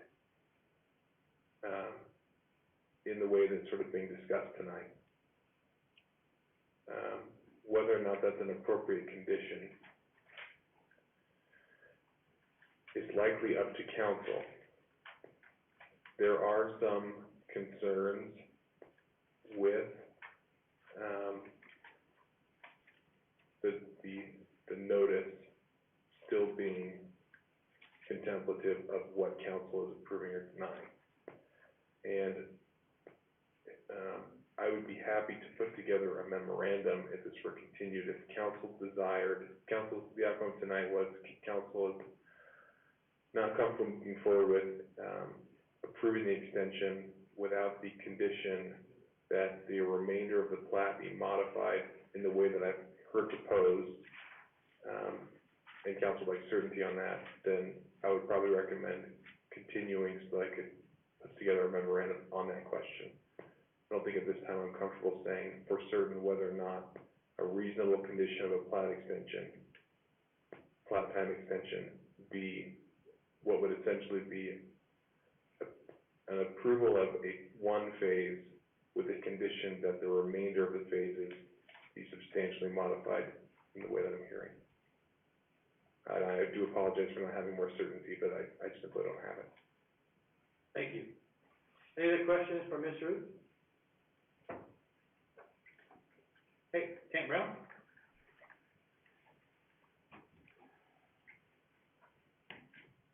I think we're all getting too old to do this.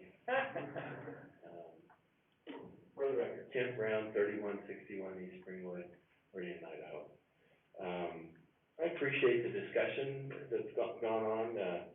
I would say the first time that we were made aware of the issues that staff has brought up with regards to the easements and, you know, pathways, those kind of things, was in the staff report that we got on Friday at the end of the day.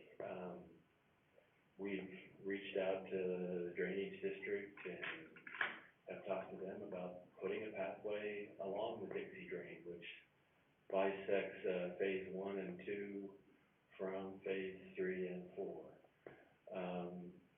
We've looked at fixing phase 2 so that we can remove that area that is discussed and put that into a common area. When we were first asked, you know, I guess stepping all the way back to when I became involved with the development was when we did a reinstatement of conditions. The plat had expired, and we approached the staff and asked in 2017 about reinstating the plat. I think that the city wisely had looked at creating an ordinance that resurrected some of these, that's the word I've always used for it instead of reinstatement, is you resurrected some of these plats that people have gone through the trouble to do because we had the downturn in the economy and you had all of these plats sitting out there. But there was a criteria for those. They had to meet certain things, and at that time, they needed to meet the best interest of the city, and the developers needed to be willing to make upgrades, just like any time extension, to current policies and rules. We've done that through this entire process. So as you look at the screen and you see phase 1 and it's recorded, there's a stub street there going out to Homedale Road. Initially, that went out onto Florida to the right side. There were 2 entrances out, and we moved that because engineering staff said, hey, there needs to be one there. So we made that move.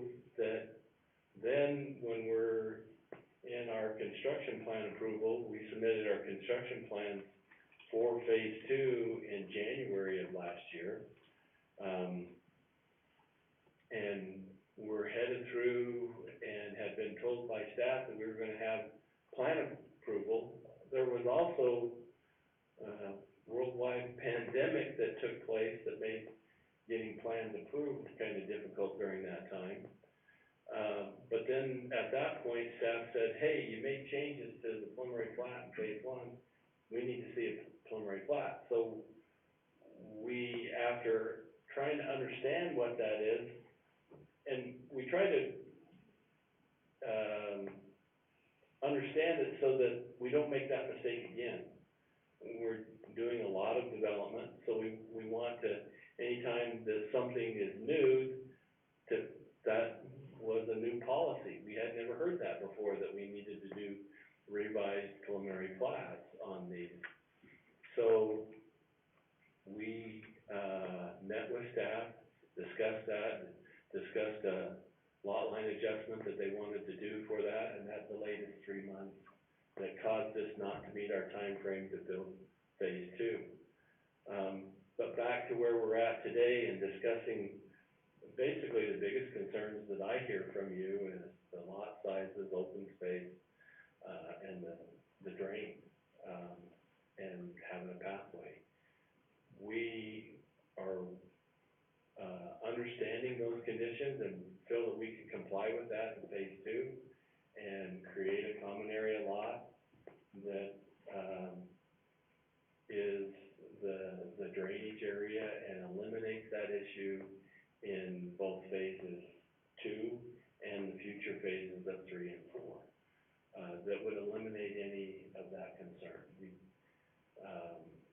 We've already reached out to Pioneer Irrigation about doing a pathway with them on the west side of that Dixie drain.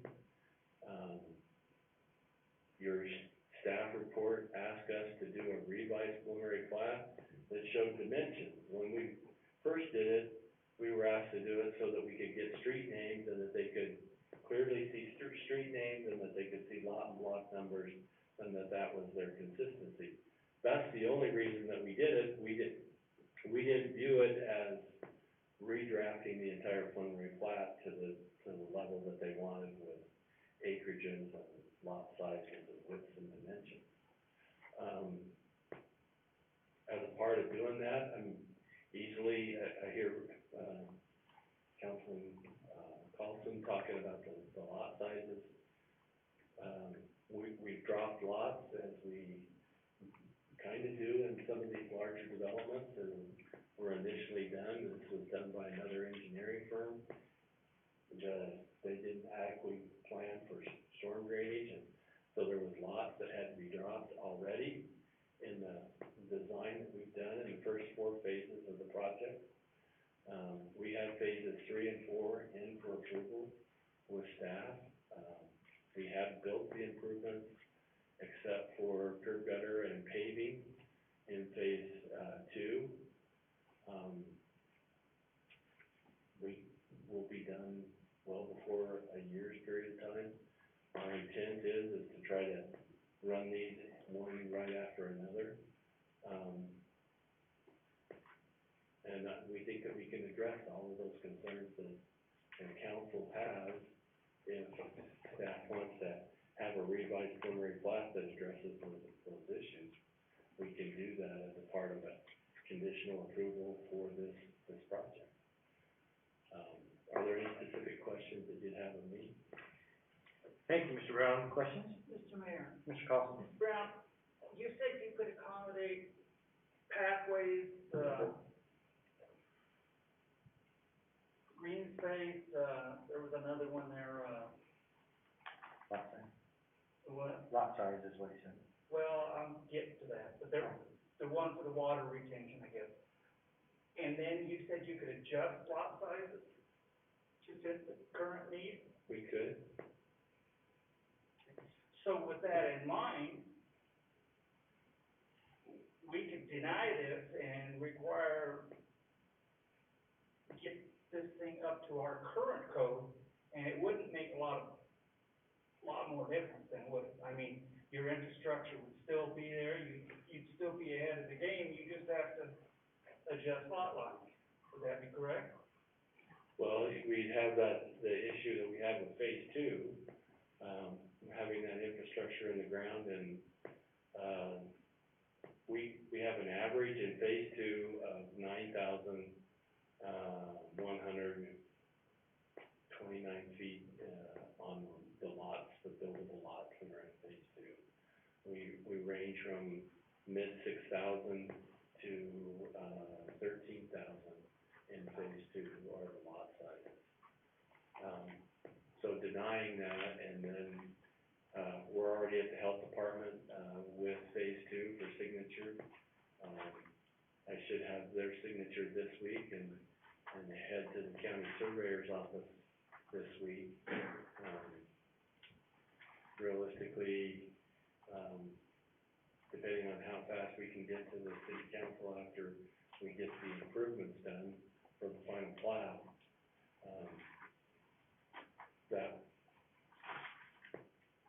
that's probably the one I can't adjust to the 6,000 with the infrastructure that I have there. I can make the open space there. That you're talking, I can make the canal and not be, or the ditch not be in there, I can do that. Other questions for Mr. Brown? Mr. Mayor? Mr. Wagner? So just a quick question, I realize it probably would be too late for phase 2, but, you know, if there was a condition, we talked about some of those conditions about the common lot, sounds like you're good with that, that's not an issue, and there'd be a variance there for the reduction of the lot sizes. But then how about, do you see any issues, concerns of like, not only open space along there, but like, I know it was mentioned like a tot lot or something like that of, you know, in the phases on the west side of that drain there, and then maybe the other portion that's kind of kitty corner in each of those having a requirement that there be, you know, maybe two in each of those areas of a residential lot converted to a tot lot, to a play area. Would that draw any concern or issues? I don't see that being an issue for us.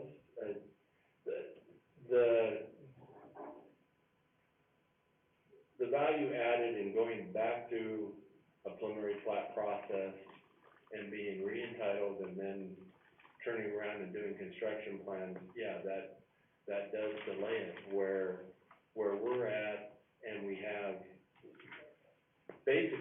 4 phases of this project designed with streets and so forth, with locations that staff have told us that's acceptable, meeting the current guidelines.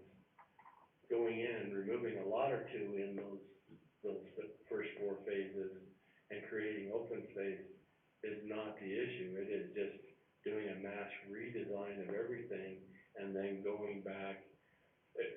Your process for the final plats is different than most of the other cities that I deal with. A lot of the cities, when we submit our construction drawings, we submit the final plat, NAPA's that way, and then you address some of these changes that might take place and address those as a part of doing the construction plan approval. I'm not telling you that, you know, you have to fix that, but for us being the first time knowing that this is an issue, we've been trying to do what staff has asked actively, in this entire process since we resurrected this plat and started again. We've been trying to keep on top of that. The pandemic last year made it really difficult, getting plans approved and doing those things and building it. Phase 1 is built, and I believe almost every single lot has a home on it right now in phase 1. Mr. Mack, you've been trying to get my attention. Sorry.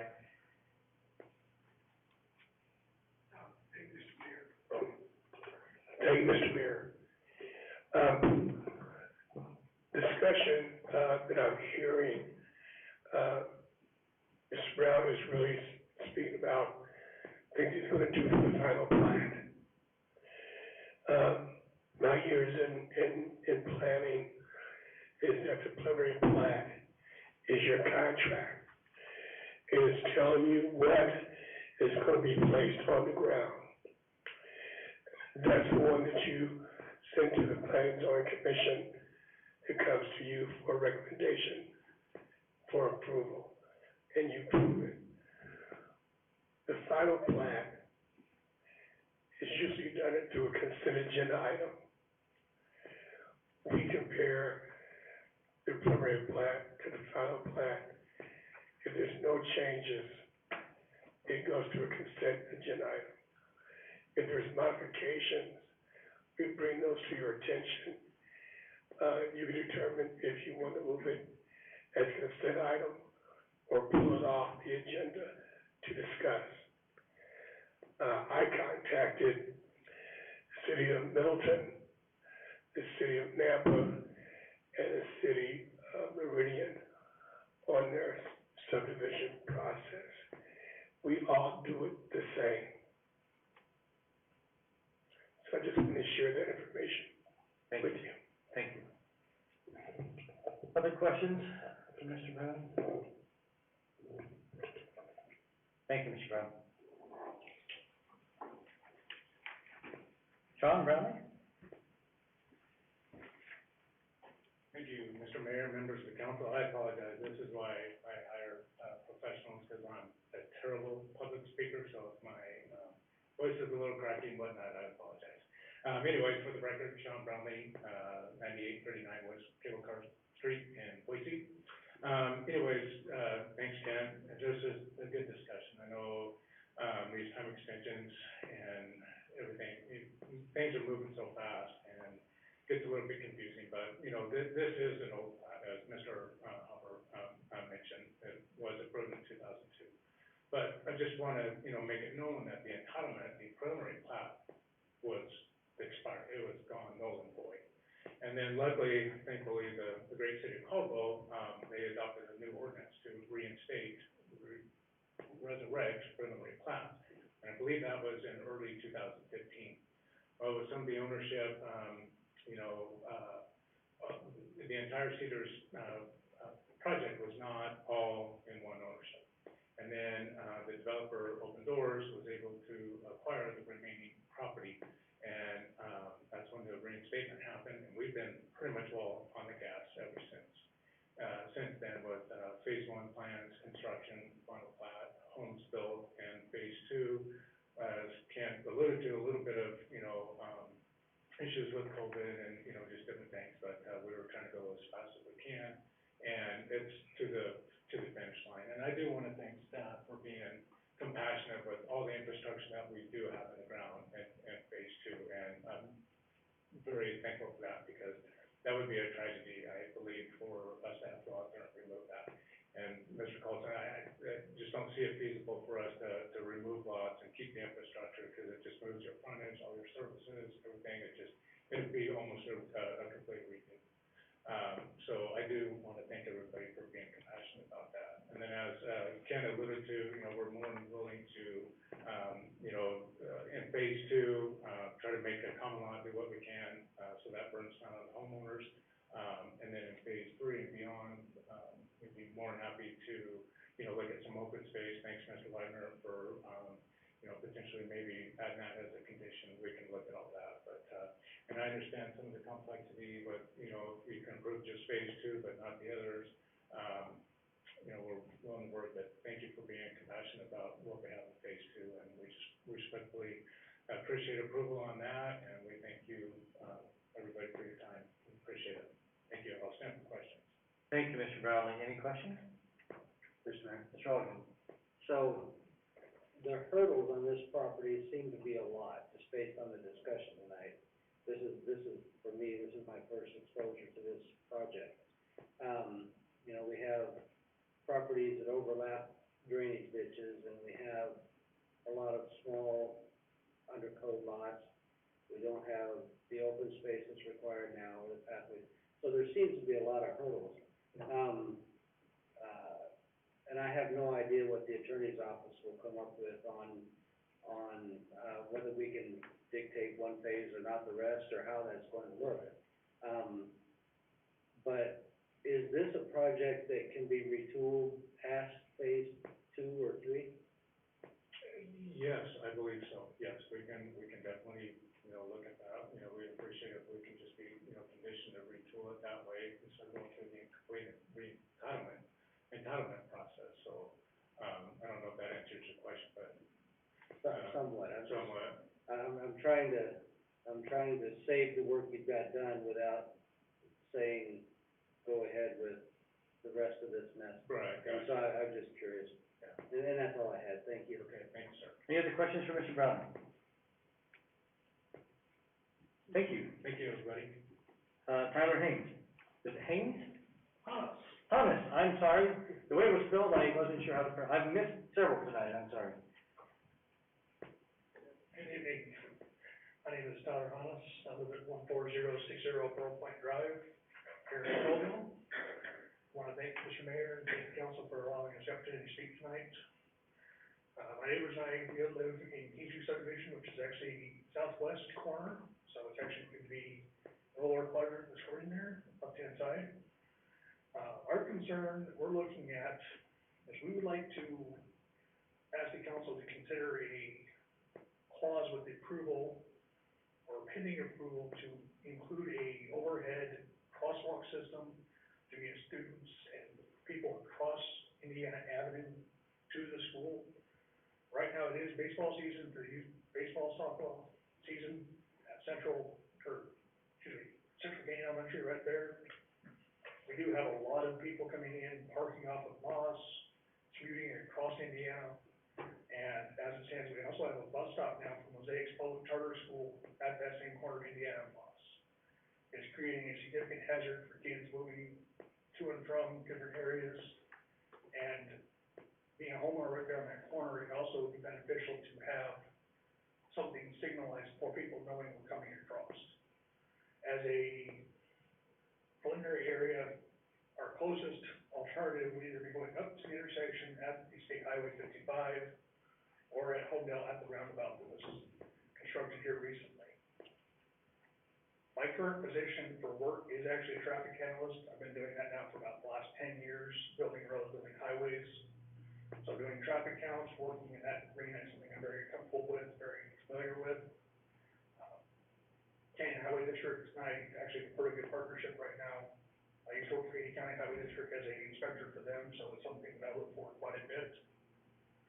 On a more personal level, my son is disabled, has a very hard time walking. We actually went out and had to buy him a custom bicycle just to be able to ride around town. So we appreciate the developer looking at wanting to increase the green space in their future add-ons because that gives us a lot more area to ride safely. So it is greatly appreciated what you guys are looking at, so thank you. But we're just wanting to try to find a way to continue to increase the safetiness that we have and appreciate the work that the city has done so far in this environment because we recognize places like the YMCA, with that lighted crosswalk, it has made it safer to travel throughout that part of Indiana, and we'd like to see that continue. Thank you. Mr. Hans? Yes, sir. Okay. Any questions for Mr. Hans? Mr. Mayor? Mr. Wagner? I'm gonna grab the, if I can, oh man, I know, right. What's up, Mayor? So, I just wanna make sure I understand correctly, that kind of looking at like a hawk type of beacon, like a actuated beacon, is that correct? What you're talking about, perhaps maybe in this location here, or maybe put that down here because it wouldn't lead anywhere. And I think typically it's good to have those away from intersections, but something like that so that these kids here can cross there, come down and walk to the school, is that kind of what you're Correct. looking at?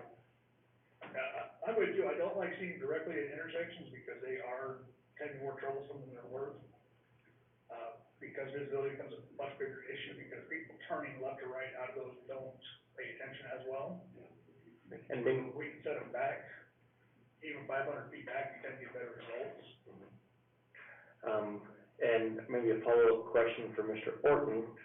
I'm guessing that this development has, traffic mitigation fees, and if so, could those go to a project like that to put something in? Yes, again, we'd want that reviewed by the traffic commission, make sure that it meets all the warrants, but could that money from that traffic mitigation for this development go to install something like that? Mr. Mayor, Councilman Wagner, I honestly don't know if mitigation is included with this. It is, okay, Sean knows it is. And sorry, that's just because I'm fringy on the development stuff at this point. And so yes, absolutely, that is a use that could be employed, that could employ some traffic mitigation contribution or construction. I'd also point out that this intersection, in our planning, we anticipate a roundabout possibly at that intersection at some point in time. So that will help with the pedestrian safety too. Okay, thank you. Other questions for Mr. Hans? Thank you, sir. Thank you. Okay, Mr. Brown, rebuttal? Is there anything else you wanted to add based upon our testimony? The screen went blank when I touched the mic, but I going, that doesn't work. As we've gone through this process, and as we understood our approval in 2017, we understood that we would have to upgrade to standards. We've never, I guess, avoided that understanding, and we've had, I think, we had the reinstatement, we've had a time extension because we couldn't get that work in, and record, phase one. We're a month or so off, of that time frame, of getting that recorded, so we had to have a time extension to get that first phase in. So the request that you're making and that we've been made aware of has been like anything else that we've had to deal with regards to what engineering tells us as we're going along. In phase two's plans, as I understand from the engineer, they had the plan done and told to be accepted, and then when they saw phase three plans, they asked for something to be changed again. We went in and changed that, then they said that he didn't have the right of way. So when we submitted phase two, we submitted in January, the 7th of January in 2020, and those plans were approved in November with a constant effort on our part, going back and forth and dealing with the pandemic to get that done. And so, as Sean said, we've had the foot on the gas to make this happen, and we understand that we gotta make some modifications as a part of that reinstatement. And as any time that you do a time extension, you would have to adhere to new code. So when you adopt something, staff is asking for that in the staff report. They're asking for us to adhere to the landscape plan. So that's a conditional approval asking us to adhere to something different. And would ask that you approve us, give us the conditions that you want us to meet, and we can do that as a part of that time extension. So, thank you. Any final questions for Mr. Brown? Thank you. Thank you, Mr. Mayor. Mr. Waterman, sorry, sir. That's actually a compliment, because he's a great attorney. So, I guess what I heard from you earlier is you do not have clear direction for council as to whether or not it's within their purview to, condition a preliminary plat in its form, and you wanna do the research on that and to give council direction? Is that what I understood from you? Mr. Mayor, I can't give you a specific answer as to whether or not it's appropriate for a condition of extension to be a complete reworking of the plat. If the conditions the council is contemplating are regularly the type of conditions that are reworked into a plat as it moves along, that's different from some change to the plat that is substantively outside of the scope of what ordinary minor plat modification is. If council's desire is to approve the extension, approve the plat as it currently exists for the phase where infrastructure is in, and as a condition require a large rework to the remaining phases, specific to the phases, outside of the scope of what engineering normally does in terms of minor modification, I can't answer the question as to whether or not that is allowed under our code, whether or not that's contemplated by a condition to a pre-existing plat. Okay. But the question as to whether or not what's being proposed is regular engineering tweak, I would want directed to engineering, and to P&Z. They have a closer familiarity with what is required what is gonna be required to be modified to align with what the conversation has been tonight in terms of open space, canal, et cetera. So if you would like more clarity, so I could say yes for sure or no for sure, yes, we would wanna continue. Well, the reason I ask that now is because this would be the time to continue it, before we enter into the record anything that you might have for council's consideration. So I don't know if that's what council wants to do. I think, what I've heard is certainly that, council does not want to, and I don't mean to put words, I'm just trying to, as I've listened, they don't wanna upset the apple cart on phase two, it's too far down the lane. I think staff has recommended that that ship has sailed, so to speak, I guess. And so I don't think anybody has a desire to cost the, developer, or I think Debbie stated in her statement, it's not in the best interest of the city to have that discarded. So I think the question that I've heard, at least from a couple of council members, however, is that in phase 3 and 4, they would like to have some of these, everything from, I've heard lot sizes, I've heard open space, I've heard, the right-of-way issues, I've heard, with the drain, I've heard, issues concerning, pathways, several different things. And so I don't know if that is substantial, it sounds to me like it's substantial, but again, I don't know, I'm not the attorney. So I guess what I'm asking council is you have a couple of options, you can either deny it, but that then wastes the phase 2 thing. You can continue it, give staff the opportunity to research that and see if it is, if you can condition phases 3 and 4 to bring them up to current code or whatever else it is. I don't know if that is redoing a preliminary plat. I mean, I just don't know. It's above my pay grade, if you know what I'm saying. So that's what council's decision is, or they can just approve the time extension and roll with what it is. I have a question for Ms. Ruth. Ms. Ruth, Ms. Ruth, would you? Did I understand you to say that you really have not had a preliminary plot to look at for this process? We do not currently have a revised preliminary plat with all of the dimensional standards meeting the preliminary plat requirements for the code.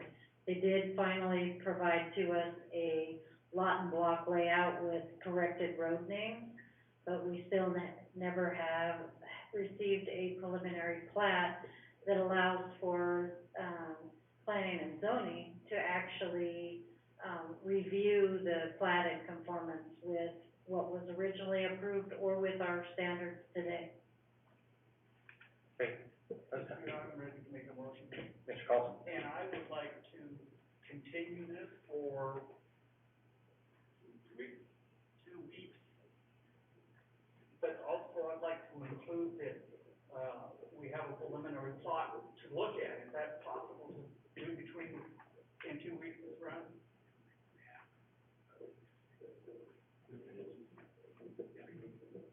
With current standards for 3, 4, and beyond. Okay, so your motion is to continue at the time and place, which is during the, public testimony portion of the hearing, to May 3rd, at 7 PM in these chambers, with also the, request that we would have, staff would have something to look at that's more official. That's the motion, is there a second? Second by Mr. McGee. Any further discussion? Mr. Mayor, Mr. Alden? I would just like to add that motion that we would need the attorney's report along with that for us to make that decision. Yes. Because if the attorney comes back and says we can't do any changes like that, then we're just done. Right. True. See, the pressure's on you, Mr. Warren. Mr. Warren. Just quickly, one clarification I wanna make that I think has been a little ambiguous is respecting the infrastructure in phase 2, and Sean mentioned the services. We have a motion on the floor that has nothing to do with that. So I apologize, I gotta put you off on that. So can you save that remark until? Sure. Next one? Again, just procedurally, that remark is out of order. So I apologize. Okay, any further discussion on the motion? Mr. Mayor, Mr. McGee. point of clarification, do we need to include what Mr. Alwood just mentioned in that? I think that was intended in his motion, is that your intention of your motion? Yes. Obviously to include the attorney, yes. Okay. Thank you. Is that all right, Mr. Secretary? Yes, sir. Okay. Any further discussion? All right, the motion is to continue at this point in time, which is with the public testimony portion of the hearing open, directing staff to, allow time for the attorney to research the issue of can we or can we not grant a time extension for part of it, with retooling of the, preliminary plat, if that's within the council's jurisdiction, and then also to, if you guys would help staff have something to look at. Did I capture the motion? Yes. Okay. All in favor, please say aye. Aye. Aye. I believe that's everyone. Motion carries unanimously. And Brent, I didn't mean to cut you off, but please save your remark until next time when we have the public testimony portion of the hearing, okay? All right. That takes us in. I guess we're done with that for tonight. Thank you. Thank you. We'll see you on May 3rd. See that. All right, that takes us to the financial report. Oh, Mr. Mayor, Mr. Alden.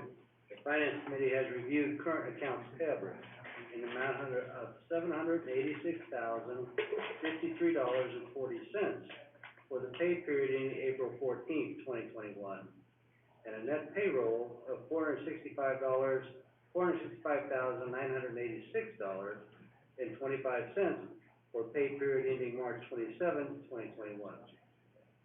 I move that accounts payable in the amount of $786,053.40, represented by check numbers 152801 through 152978, and payroll for the amount of $465,986.25, represented by check numbers 35796 through 35907, and direct deposits be accepted, payments approved, and vouchers filed in the office of the city clerk. Thank you. We have a motion for approval of the financial report, or a second? Second by Mr. McGee. All in favor, please say aye. Aye. Any opposed, nay? Motion carries unanimously. Council reports, let's start with Mr. Carlson. Just wanted to let you know that I'm gonna be praying and thinking about you this week. Thank you. Wish you the best. Thank you. Mr. Hopper. Nothing from me, Terry, we've gone long enough. Mr. McGee, I did it again. Mr. Wagner. Nothing. Maybe it's the beard, you got me confused. I can't grapple. I know, I just don't know who you are.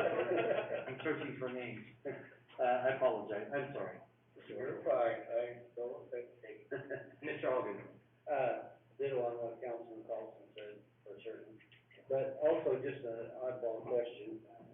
Living up there on the hill as we do, there is a beautiful crop of alfalfa coming in on the cemetery land. Is anybody gonna do anything with that? Yeah, there's a lease to the same guy that had it last year. Do you remember what his name is? I thought we had ended that. No. Yeah, it's on the other side that it was ended, over on the.